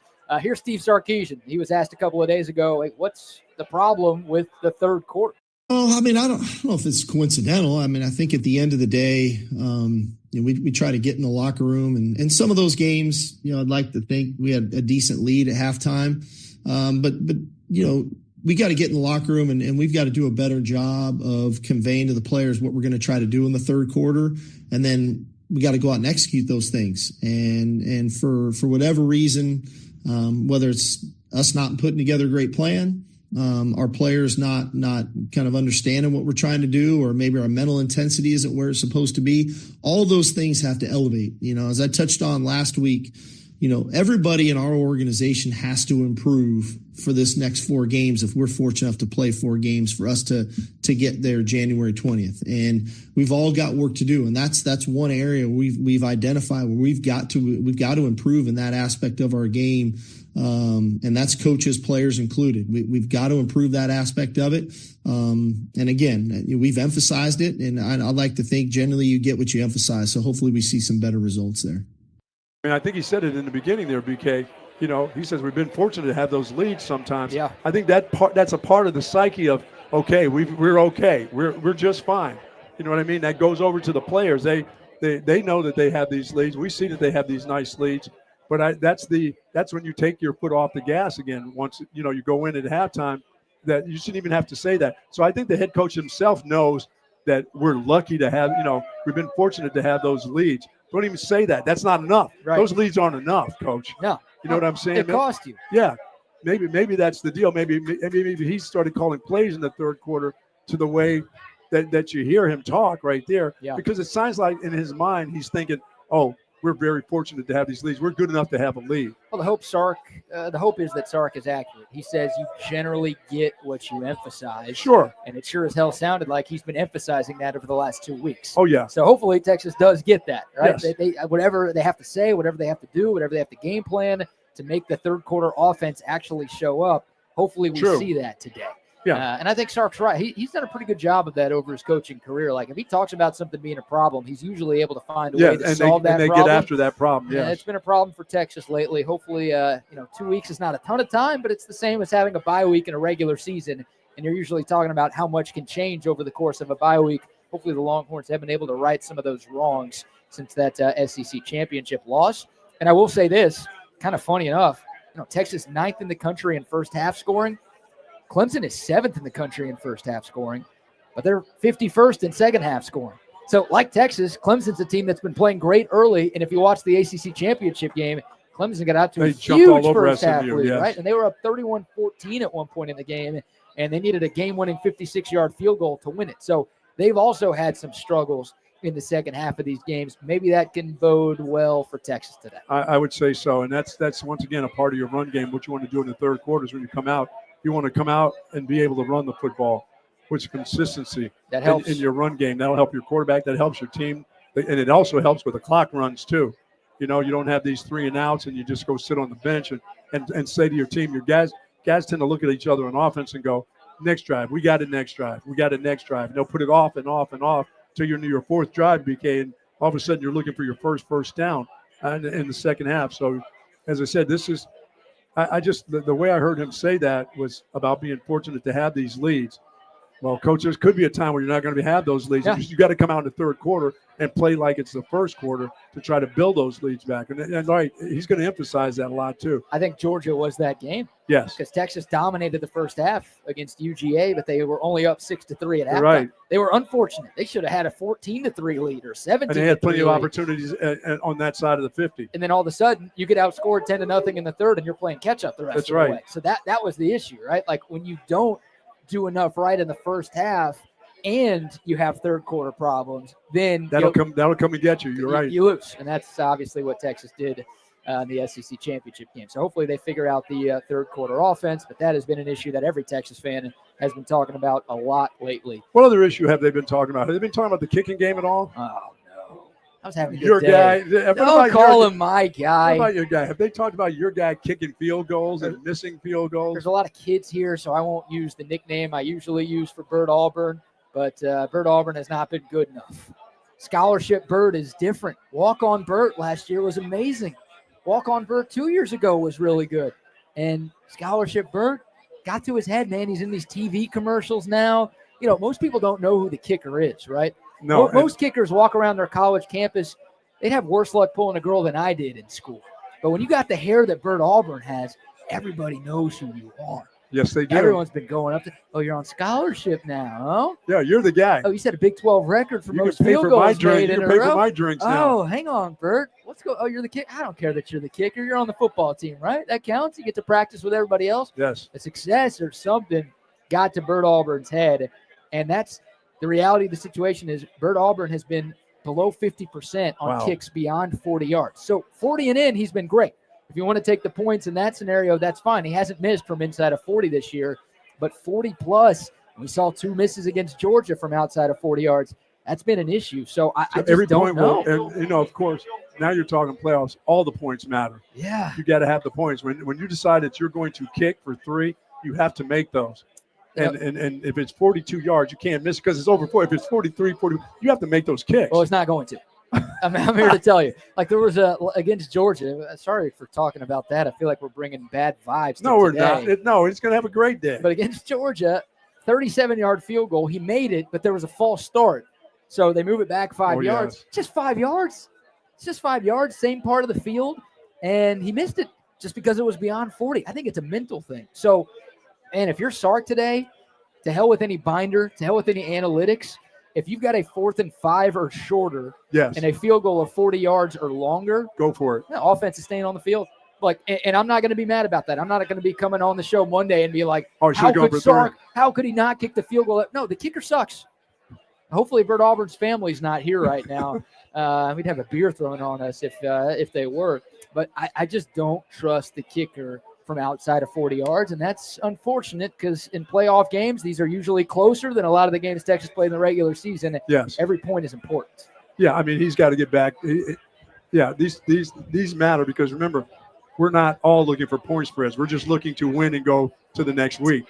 Some of us are looking for point spreads. I know some of us are looking for point spread. Others are looking to move on to the next week, and those 3 points are big. Yeah, they are. So, yeah, that's a concern for me. And well, I have a concern that I don't see anything special from the special teams itself. This has been one of the best special teams units in football over the last couple of years. I mean, since Sark got here. And you know, they have not done anything special. They have not done anything special this particular year. So here's, I guess I have good news for you, Buck. The good news is Clemson special teams is also not very good. According to ESPN's analytics, both Texas and Clemson are bottom 15 in the country. And it's hard to believe for Texas special teams. I know. It's been top 5 the last 2 years. Even the 8-5 season in 2022, when Texas still had plenty of problems, their special teams was elite. Last year it was elite, and this year kicker's been bad, punt game's been bad, and overall special teams has been bad. We've been talking about those 3 phases. That's what you have to do to win a championship. This is not going to be easy if something doesn't happen. I mean, falling for the fake punt last week was just. And Dabo might try that today. When you're an underdog, you do stuff like that. Yes, you do. Right? Yes, you do. Pull out all the stops, win or go home. How about if you're the favorite and you just do that to them? How about you just make your damn kicks, kicker? And block a punt every once in a while. And I'm not even asking for all that cool stuff. I'm asking for the basic stuff. Can we punt it decently today? Hopefully we don't need to see a lot of Michael Kern. But I'll tell you what we know is going to happen. Yeah. The punter for Clemson is going to punt the ball, and Texas punt returner is going to return it without a fair catch. And that's fine with me. That guy could be playing in the cold, and he's not fair catch. That's fine with me. That guy wants the hits. I'm good with that. He likes to be hit, so that's fine, and he's accepted those hits that he's taken too. Return game's been fun. Yes. Right? Kickoff return, punt return. They've been, you don't have any touchdowns, but Bolden has gotten close. He had a big return. What he does. Big return against Georgia a couple weeks ago. They've been great, but yeah, your kicking game, your punting game, you're not blocking stuff either. You had one blocked a couple weeks ago. Like, it's just not. And like you said, that's the fun stuff. That's the stuff that that gets your team really, really going. And they haven't had that spark. They haven't found that guy who runs in there and blocks a punt. It's like I can't get all mad at Jeff Banks because he's also the tight end coach. And Gunnar Helm's having an amazing year at tight end. And he needs to have an amazing game today. But the special teams portion of Jeff Banks' job this year just hasn't been where it needs to be. No, it has not. So I don't expect it to change. I'd love for you to be right and for Texas to do something special on special teams today. But, it's 13 games of the same. Yeah, same-ish, different weeks. So I agree. I just don't know if we can expect a whole lot more. I don't think you can win championships. I still believe that. I mean, I still believe in the 3 phases of football. Oh, I do too. And I think your special teams, I'm not saying it has to have, 3 returns a year. I think you can be consistent on the punt returns, which they are. But I think you got to block one or you got to fake one. You have to do something to keep everybody off balance. I don't think anybody's off balance when they play against Texas like they used to be when it comes to special team. I mean, you talk about winning championships. Bert Auburn makes 2 more kicks. Texas wins a championship. We're not playing today. We're not here. Okay. I might be here eating food, drinking beer, watching other games, but we're not watching Texas play. We're not doing a pregame show for Texas. Those things matter. So, to your point, obviously you care more about a national championship than a conference title, but you literally just lost a championship because for a lot of reasons on your special team. But your kicker couldn't make kicks. You couldn't stop a fake punt. So you're right. That third phase doesn't get talked about nearly enough. And it was a big part of what happened last time they played. You're absolutely right. Massive part. So I hope you're right. I hope we see more from the special teams. Speaking of, congrats to SMU. They have scored. They kicked a field goal. Oh, their field goal kicker hit. Got it. But Penn State just made a field goal, so it's still a 28-point margin. In that game, Penn State 31, SMU 3. Yeah, that's only going to give everybody the fire to say, how did they get in there anyway? I kind of wish we were playing SMU today, Texas should be fine against Clemson, but I wasn't too worried about SMU. No. That's a team that has not been there, done that. No. It's a new coach. Look, the future's bright in Dallas for the Mustangs. Still an incredible year for them. Best year since the Pony Express days. But, they are getting boat raced by Penn State in a game that you had 50,000 units on. It was too easy. Congrats to you. It was too cold. My friend. A quick scoreboard update. There's the only game going on in college football right now. NFL, the Chiefs lead the Texans 14-10. Final 30 seconds of the first half. The Chiefs have the ball in field goal range, so we'll see if they add on to Obviously, Patrick Mahomes decided he is still going to play today. And Patrick Mahomes using that Chiefs devil magic to get on the field today. Mahomes 13 of 20 for 127 yards, has a rushing touchdown. You're curious about that. You said he would run. Yeah, that guy who limps around and takes off for 30. Yeah, and apologies to Harrison Butker, but a lot of women here not in the kitchen. Harrison Butker just made a field goal. There you go. I know he probably would not like to see what's happening here. Women actually outside of the house enjoying themselves. 17-10, late second quarter. Kansas City on top of the Houston Texans in the NFL.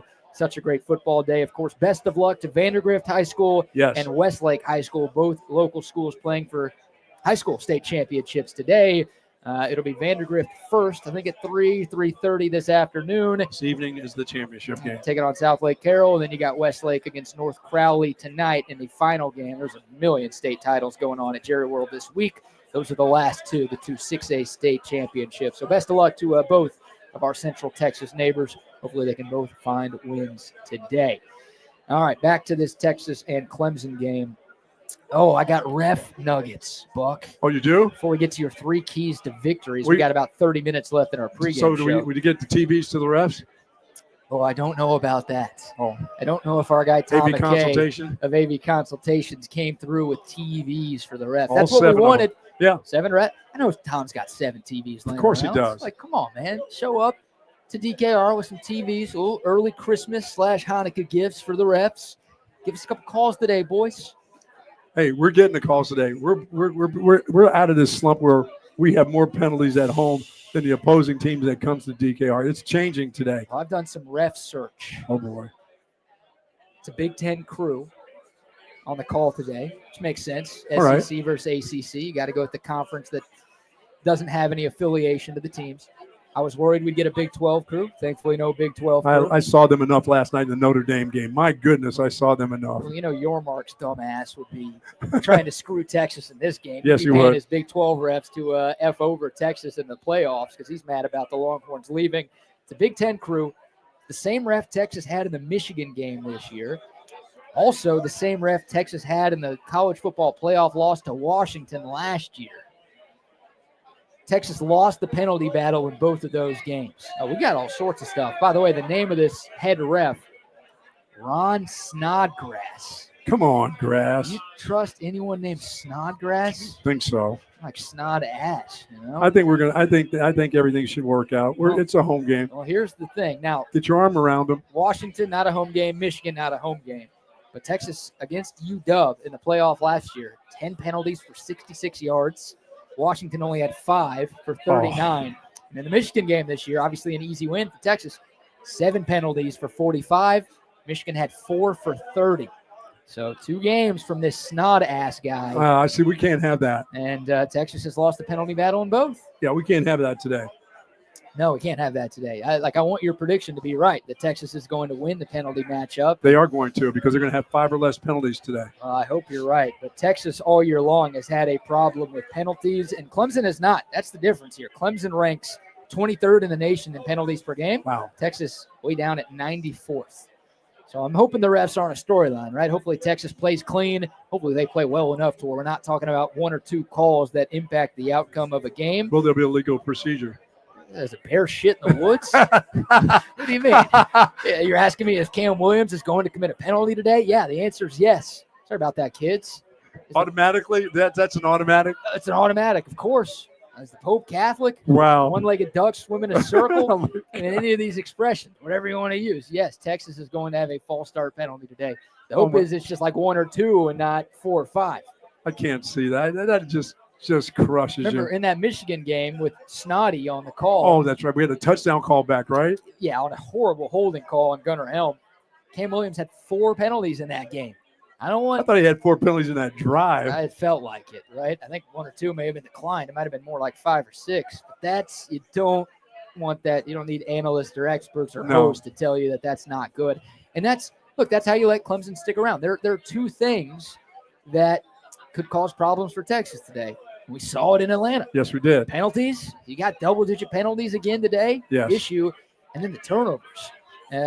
We'll do your 3 keys to victory because I'm worried I'm going to steal some of these. So you're fine. I mean you're right on the money. That's the penalties, and once again, I still don't get it what it is that Texas, when they play at home, they have all these penalties. You're not supposed to have these kind of penalties at home. No, you're not. It's just not the way it's supposed to work out. You're right. The opposing team is supposed to come into your house and get screwed. That's what's supposed to happen to them. You're not supposed to be the one that takes the hit. No. And I don't know why Texas does.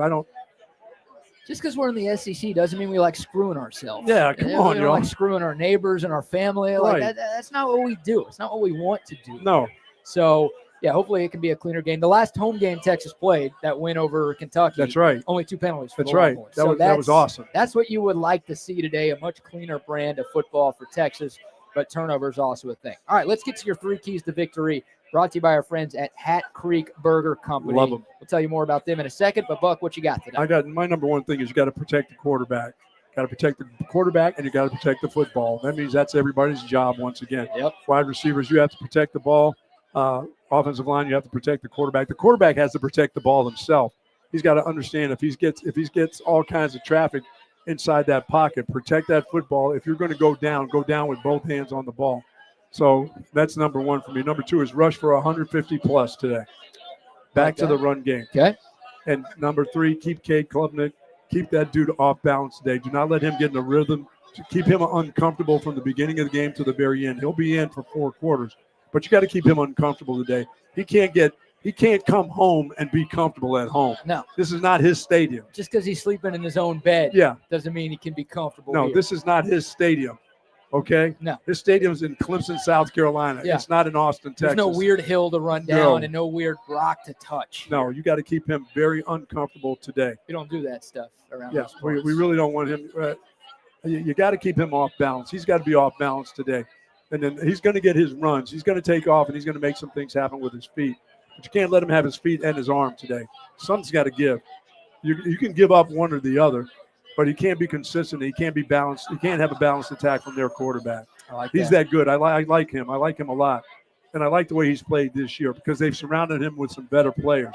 They have a little bit more depth. But if you force him into one thing or the other, I think you're going to be okay. But He can't run it and pass it and have a good day. So your 3 keys: protect Protect. the football and the quarterback, Yes. run for $150, Yes. and get get Cade Klubnik off of rhythm. Yes. Keep him off balance. That's absolutely right. I like that. 3 keys to victory brought to you by our great friends at Hat Creek Burger Yes, Company. sir. Speaking of things we like, I'm smelling burgers in here. Oh. I need one of those Hat Creeks. I'm telling you, more than 25 Hat Creek Burger Company locations around the state of Texas. Of course, they started as a food truck behind Star Bar on West 6th Street. Back in the day. Back in the day, and now they're all over the great state of Texas. But despite their rapid growth, the mission of Hat Creek Burger Company remains the same. Hat Creek will always be a place for good food, good folks, and good fun. It is that simple. Check out their world-famous Hat Creek burgers, fries, shakes, salad, nuggets, breakfast tacos at some of their locations as well. Yeah, find out where they have breakfast at in the locations nearest you. Oh, yeah. Because breakfast starts at 7 a.m. weekdays. Oh, it's early. Yes, it is. That's very early right there. Yeah, I love our friends at Hat Creek Burger Company, and I agree with you. And here's the stats about the turnovers, right? Because I'm with you. Protect the football, and you're going to win this game. Mentioned it. Clemson, since the start of last year, has more takeaways than any other team Including in Texas. college football, including Texas. Now, this year alone, Texas has more takeaways than Clemson. Texas is number 2 in the country with 28 takeaways. Clemson, though, number 4 with 25. So it's been a very opportunistic defense, and the Longhorns have been a very unopportunistic offense. Is that a word? The Longhorns are 122nd. They've been opportunistic for the opposing team. Hey, here you go. It's the season of giving. Here's the football. Here's the football. You take the ball. You get an interception. You get an interception. It's the Oprah show here. Texas, 22 giveaways in 13 games this season. That is how you let an underdog stick around. For sure. Like, Clemson's offense is good. We love Cade Klubnik. We think he's very talented. But I don't think the Clemson offense has the ability to put together 7, 8, 9, 10 play, 75-yard drives consistently today. The way that they put up points, the way that they pull off an upset is if you gift them defensive scores and short fields for their offense. Well, and the thing offensively for me with Clemson is, we're hearing an awful lot about, they don't have great wide receivers, but they've got a young, I think a freshman that sounds like he can get through the coverage. Yeah. Now, we haven't seen very much of anybody getting through the coverage of this secondary so far. This is not the day to do that, but it sounds like he's a pretty good player. He is. They got 2 freshman wide receivers who are talented. I think the one you're talking about is Bryant Wesco. Yeah, Wesco, yeah. Texas kid from Midlothian, and he's been really good this season. He's a stick, dude. He's tall and lanky. Looks like Worthy. Reminds me of me. I was going to say like me. We're about the same speed. We're about as good on the football field. 6'2", 180 is what this kid is, and I think they're rounding up with the 180. Like, he is small. Sort of like they did with Xavier Worthy. But that guy weighed all of a buck 140. This guy averages 18 yards a catch. Wow. So you talk about a downfield threat. You talk about an explosive playmaker. That's been lacking for Clemson the last 2 seasons with Klubnik there. It's not really lacking this season because Bryant Wesco has been really, really good down the field. And, he had 143 yards and 2 touchdowns against SMU in that ACC title game. He's not their number 1 receiver, but he's really come on late. He's gotten a lot better as this year has progressed. Number 12 is his jersey number. That's a guy that, look, I think Jahdae Barron's probably going to be lined up against their number 1, Antonio Williams, a lot. Why not? Jahdae Barron just won the Thorpe. But Manny Muhammad, Gavin Holmes, the other Texas corners who are going to be on the field today, they might be tasked with going up against Bryant Wesco a lot. The other corners on Texas, who this is the number 1 secondary in America, they've been very good, but not as good as Jahdae Barron. The other corners have to have good days. Absolutely. It's going to be important. So, yeah, and by the way, it's not only takeaways that Clemson does a good job of, they don't give the ball away. So that's like, if you're Texas, you're like, we could turn it over a few times. Our defense is going to get the ball back, so it's not that big of a deal. That's been the case all year. That's why you got to hit the quarterback when he takes off and runs with the ball. Klubnik's got 5 interceptions this season in 13 games, and Clemson is 2nd in the country in turnover margin. Only 9 giveaways as a team so far. So it's not like they turn it over a lot, but they take the ball away. No, they're disciplined on offense. They don't have a lot of penalties. They don't have a lot of turnovers, and they take the ball away a lot on defense. That, once again, if you're talking about – That's why they're the ACC champs. Yeah, how things can go wrong. That's how things can go wrong today is you're not taking the ball away, helping your offense out, and you are giving the ball away, helping their offense out. No doubt. So that's every game. It's kind of Captain Obvious stuff, win the turnover margin. But if you do that today, Clemson doesn't have the talent. They don't have the depth. If you win that turnover battle today, I think the folks who are putting some hard-earned cash on Texas are going to be happy. I think if you do that and you win that rushing – if you win the rushing battle, you win the game too. Yeah.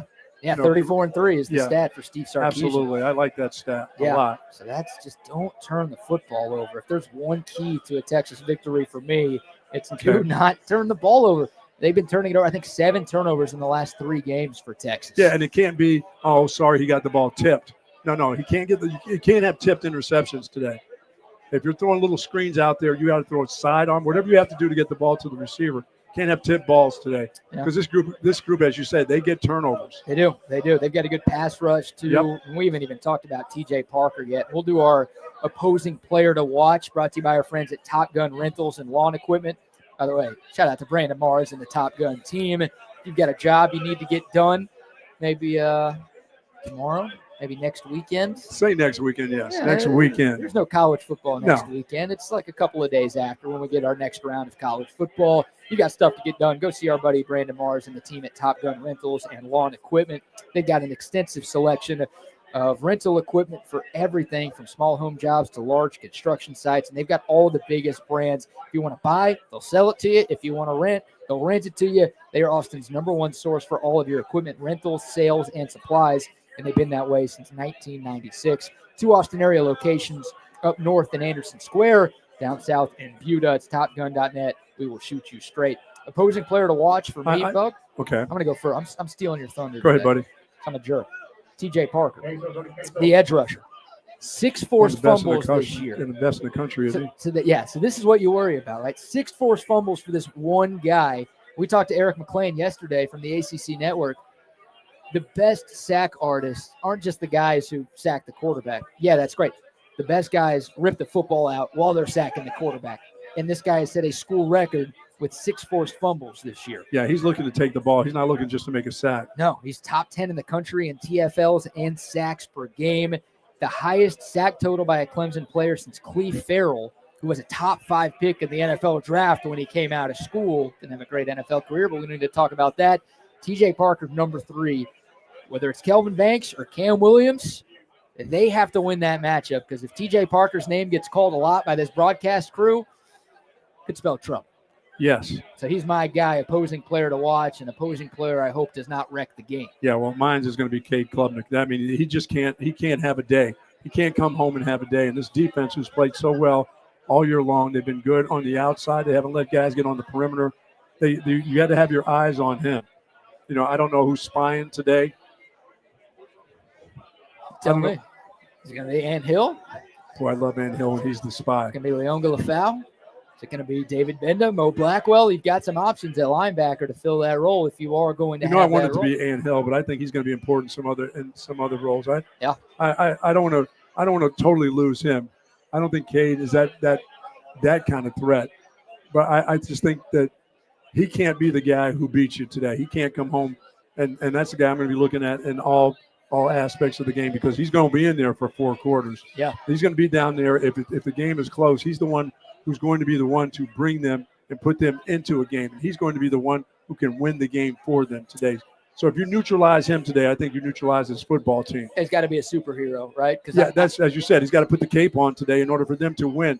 They don't have anybody else on that team that's going to do that. Now, as you said, you just named a defender who can make you turn the ball over. Yeah. But the guy who has the ball in his hands most of the time today is the guy who can really, really hurt you. Yeah, if Phil Maffa was healthier, I would say, they've got one of the better running backs in the country. playoffs. He's a big dude, yeah. Yeah, I mean, over 1,100 yards this year. And was not a guy with a banged-up shoulder. Yeah, torn labrum. It's not like a little shoulder sprain. It's torn. I don't know what the hell a labrum is, but I know it's up here. It sounds like it hurts. It hurts. If I had a torn labrum, I wouldn't even be doing these radio shows. So forget playing football. Like, that guy's not – he can't, especially when you hear about an injury that doesn't get better except for surgery. Right, it doesn't heal itself. And he's not having that because he wants to play today. Because he wants to play, so it's got to hurt. Yeah, it's like Cade Klubnik. You once again, this is pretty obvious stuff. You're able to neutralize a quarterback, you got a very good chance to win. Yes. Yeah, Cade Klubnik is so paramount to the success of this offense. And if Texas is able to prevent him from getting outside of the pocket and using his legs to run or extend plays, then I think Texas is going to be okay today. And his experience, the thing about him with his experience, you don't expect him to come into this crowd in his hometown and get too overwhelmed. But I think you can't overwhelm him. I think this defense can't overwhelm him because he's not played against a defense he did play against a defense like this in week 1. and it didn't work. And it didn't work out. They lost that game 34-3. Yeah. So Texas's defense statistically better than Georgia's this year. Against Texas, Georgia's defense looked like the Doomsday or your purple people eaters from the Vikings back in the day. Absolutely. But this year, Texas, the best defense in America for our money, and even Kirk Herbstreit on College Game Day said it today. They've got to show up. We're all confident that they will because they have all 13 Saturdays this season. They got to make that 14 where the defense. Yeah, I just feel like if Clemson were to win this game, it would be because of their quarterback. Yeah, he would be the guy. All right, one more scoreboard update here. 31-3. Do we even need to talk about this game anymore? I do want to ask you for your thoughts on tonight's college football playoff game while we've got a moment. Number 9, Tennessee in Columbus taking on number 8, Ohio State. I like Ohio State tonight to win the game. Okay, the 8-9 matchup. You like the Buckeyes to win. I like the Buckeyes to win, yes. You like them to cover the 7-point line. I do. I like them to win. I like Ryan Day. I think his team will play hard for him today, and this is enough. And I like their quarterback who's experienced, who's had his ups and downs, to be better than the kid from Tennessee. Oh, do you? Yes, I do. He's more experienced, right? Will Howard has played a lot of college football while Nico Iamaleava in his first season. I think Nico will make more mistakes against that Ohio State defense. Yeah, Ohio State's got the number 1 scoring and total defense in America. Yes. That's kind of the team that Texas has been fighting with all year long for the best defense. And you're talking about a group with their back against the wall for their coach. Well, they play for their coach. That's what I'm worried about. Like, I think they like Ryan Day. I don't think this is a case of like, we're not going to try because we want our coach to get cans. Too much pressure for them. A lot of pressure. Things get a little tight. Once again, dude, you're at home. Home. These home games mean something when you're at home. Well, I've seen so much fire Ryan Day from Ohio State fans that I think there's going to be a lot of Tennessee fans in the crowd tonight. I don't think it's going to be like neutral site, but if it's 30 to 35% crappy orange in that stadium, I don't know if that's the actual palette color, but that's what we're going with. Then I don't know. Maybe that neutralizes the home field advantage that the Bucs have tonight. Yeah, I mean, Ohio State defense is fantastic. And as I said, this is still a young quarterback, learning his way around. He's played in some big games, but this will be huge tonight at the shoe for him. Under the lights. You think he gets fired if he loses this? I do. I think tomorrow morning they fire him. Yeah. I think they're already doing paperwork. Right? They're ready to go. Paperwork's already ready. One final thing to sign. Oh, yeah. If they lose tonight? They don't want to wait around. I don't think they'll wait this out. I don't think wait till later on this week. I think it'll happen in a hurry. I keep thinking one underdog is going to win this weekend. And I thought that would be Indiana the had one. a chance to do it last night. They got crushed. Didn't think SMU had a chance to do it. They're getting crushed. Hopefully Clemson doesn't have a chance to do it. Hopefully they get crushed. Does one underdog find a way to get it done? Tennessee. The reason I'm not picking Tennessee is because too many people are picking it. Yeah, everybody is. That's it. That's the only reason I'm picking Ohio State. I have no confidence in Ryan Day. That guy's a terrible big game coach. Will Howard sucks. It's why I didn't pick Ohio State to win it all before the season because I just don't trust that guy in big moments. But too many people think Tennessee's going to win this game, and Vegas exists for a reason. Maybe 2 years from now, Tennessee's quarterback will be ready to go. But I just young quarterback, young guy in this situation is a lot. And potentially an important game for Texas. Look, we don't want to lick our chickens, as you like to say, but Texas could play one of these teams in round 3, right? The winner of this Ohio State-Tennessee game will play Oregon. The winner of that game will play the winner of the Peach Bowl, which, Texas, Clemson, or Arizona State.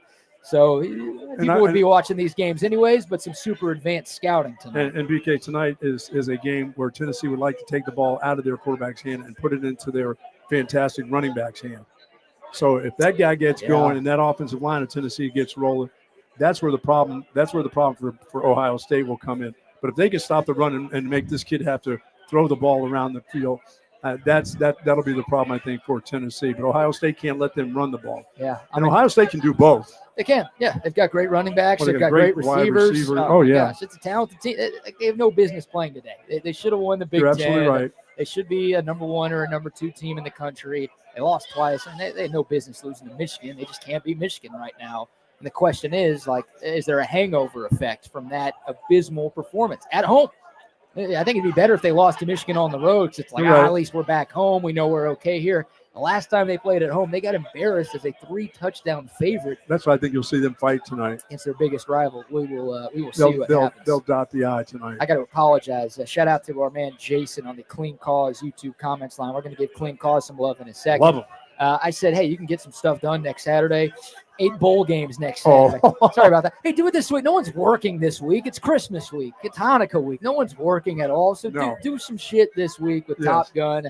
That's where you rent your stuff. Get out there in the yard and get it done. You're right. But Buck, clean cause. I know Love you're them. all about the clean cause, folks. Yeah, because they give 50% of their profits back to those that have drug and alcohol addiction problems. 50% of their profits that they made with their yerba mate drinks goes right back into rehabilitation of folks that are really, really struggling, that struggle all the time. They're doing some wonderful things all over the country, and you'll see clean cause products. You'll see them everywhere. I mean, HEBs, they're all over this state. They're down at the coast. They're in Houston. They're in Dallas. You name it, you'll see clean cause products.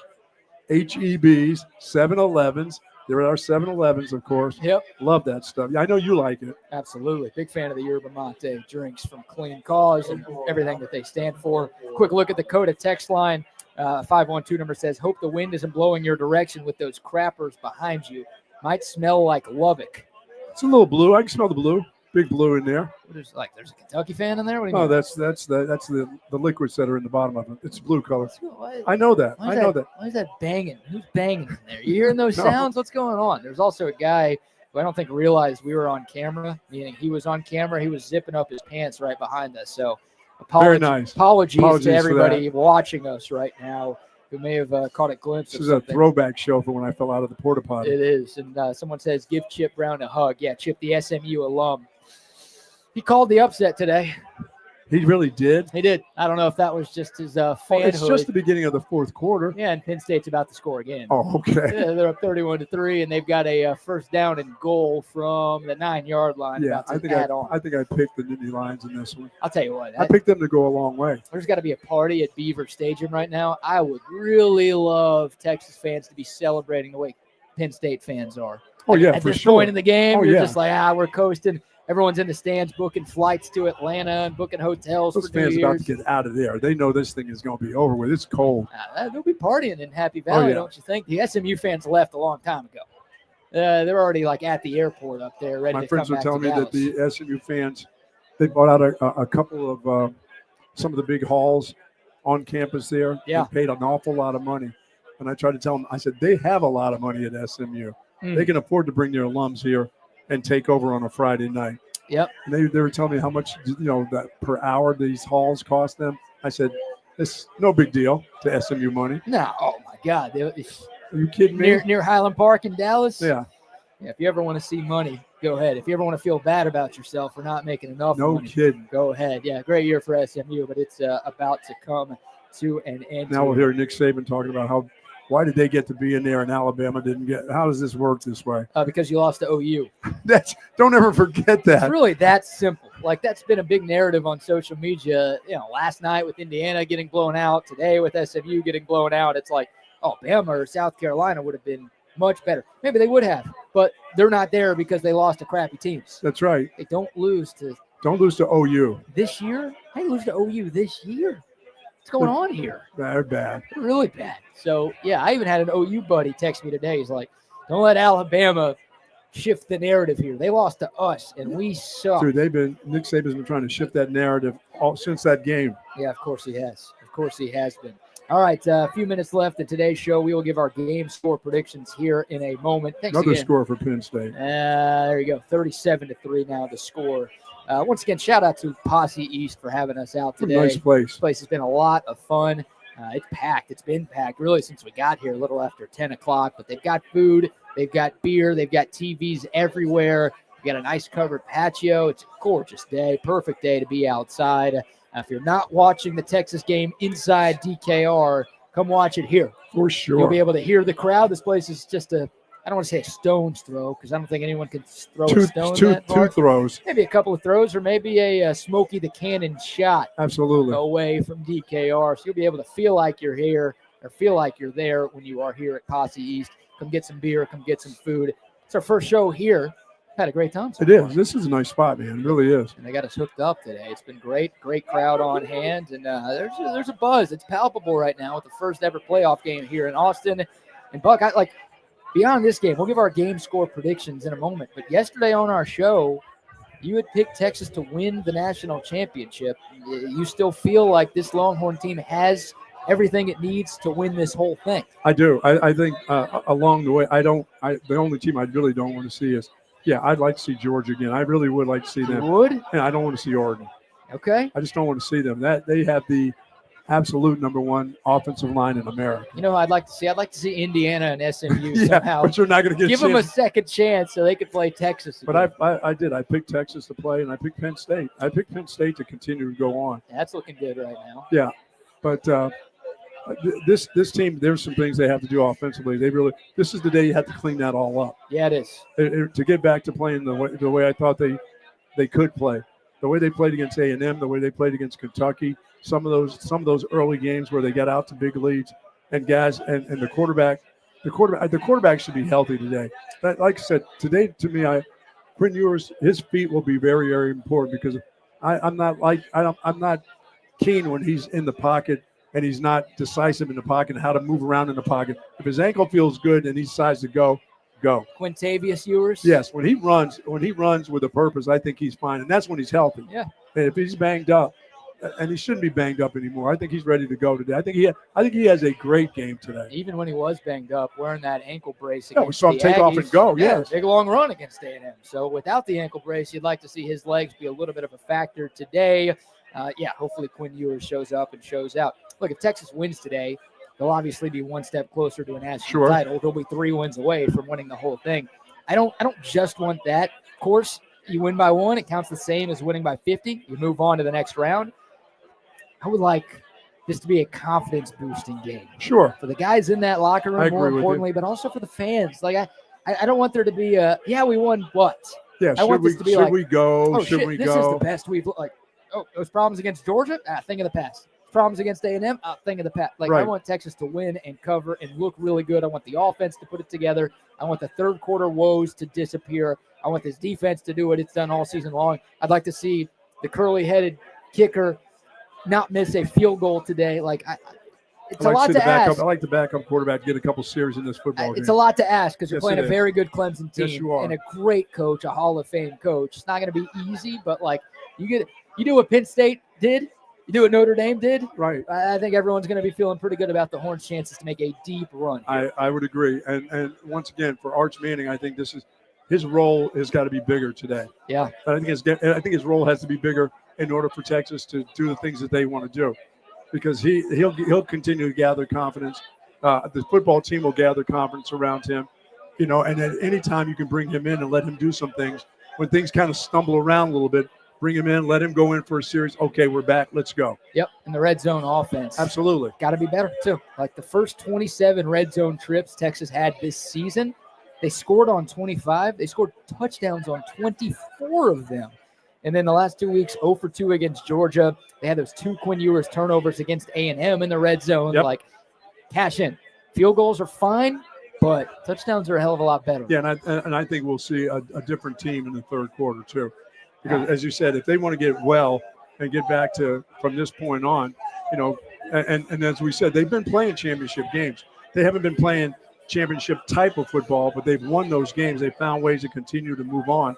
And now that they're in the playoffs, field goal and you can win the game, but you want to look good as you go through this, because once again, the teams get better and better as the weeks go on. Absolutely. Yep. Texas wins this game today. They will play on January 1st, 2025. About that. Against the Sun Devils of Arizona State. A lot of former Longhorns on that ASU team. That's fine, too. Some trash talk going on from Arizona State. So let it be. A lot of reasons you want to play in that game. Texas 60 minutes away from winning its first college football playoff game in program history. All right, Buck, it is that time. I have no idea where our intern Brock is. He's not really working. He's drinking beer. He's having a good time. He is. Whatever. It's game day. Who cares? It's the playoff. We're all having a good time here at Posse East. So it'll just be you and me for our game score predictions brought to you by Paul's Motor Works. What you got today? I got 34-17 Texas. Okay. Doubling up Clemson. Yeah, I think Clemson will score. I think they'll score a cheapie late, but 34-17. 34 is I'm good with 34 points. I like to have more in this football game, because if Quinn Ewers has a big game, that means it should be in the 40s. Yep. Against this Clemson team. But 34-17, because I'm not quite sure what they will do in the third quarter, BK. I will have to see how they come out at halftime. That's a Texas win, a Texas cover, and That's a good victory. An over, because the total's 49.5. 34-17 gets you to 51. You're going Texas win, Texas cover, and the over today. Yes. I like that. Not as confident as you are. I'm picking a Texas win. I'm going to go 24-16. Okay. It's a one-score game. I'm worried about the third quarter. I'm worried about the offensive inconsistencies, and I'm worried about Dabo. That's it. Dabo's a great coach, and he's been in a lot of big games, and he's been victorious in a lot of these big games before. He's won a lot of playoff games. Steve Sarkisian has not won a playoff game just yet. So I think Dabo's going to pull out all the stops. I think Cade Klubnik's going to do enough. I'm worried the offense has a turnover that gives Clemson some easy points today, and I'd like to pick the Longhorns to go over 30 offensively, but I can't do it. I can't do it with what I've seen late. So Texas wins. It's not that aesthetically perfect performance that I was looking for, but the good news is the Longhorns find the win, and I got the under, pretty easy under with 24-16. Absolutely. So that's those are our picks and our game score predictions brought to you by our great friends at Paul's Motor Works. Your search for a reliable car mechanic is over. It is. It's hard to find somebody you can trust in the car game. They do a fantastic job. But Paul and his team do a fantastic job, like you said. They've been around since 2002. It's not like they just started and they want your business. No, they've earned your business. They're incredibly reliable to folks all over Central Texas. They're about 30 minutes from where I live. I pass about 100 different car places to go That's there the place, every single time. I trust them. They do whatever you need. Foreign and domestic automotive repair, basic oil changes, brake repair, whatever. You tell them you're a TSU listener, they'll take care of you. Just go see Paul or go to pmwaustin.com for more information. Shout out to all of our great sponsors, including Covert Bee Cave and 34 Wine and Spirits. Of course, our title sponsors for our pre-game shows. And our post-game show with Zay and Rodney will be live right after the game goes final. So keep it locked into Texas Sports Unfiltered. Download our free app or subscribe to our YouTube channel as well. Folks are starting to make their way, aren't they? I'll tell you what, and the Buck and I will be back on Monday morning talking all about this game. Absolutely. Buck, this was fun, man. This is fun. What a great spot out here. Yeah. Talking about being outside and with the people. Absolutely. This is great. Yeah, shout out to Posse East once again for hosting us. Y'all come by, grab some beer, grab some food on your way to the game, or just watch the games here today, tomorrow, all year long. They'll happily take your business. That's going to do it for us. Shout out to intern Brock. Shout out to intern Brock's girlfriend for helping out. For Bucky Godbold, Tiny BK, Brad Kellner. Thank y'all so much for watching and listening all day long. Y'all enjoyed the game. Y'all enjoy all of the games this weekend. Hook 'em. Hook 'em horns.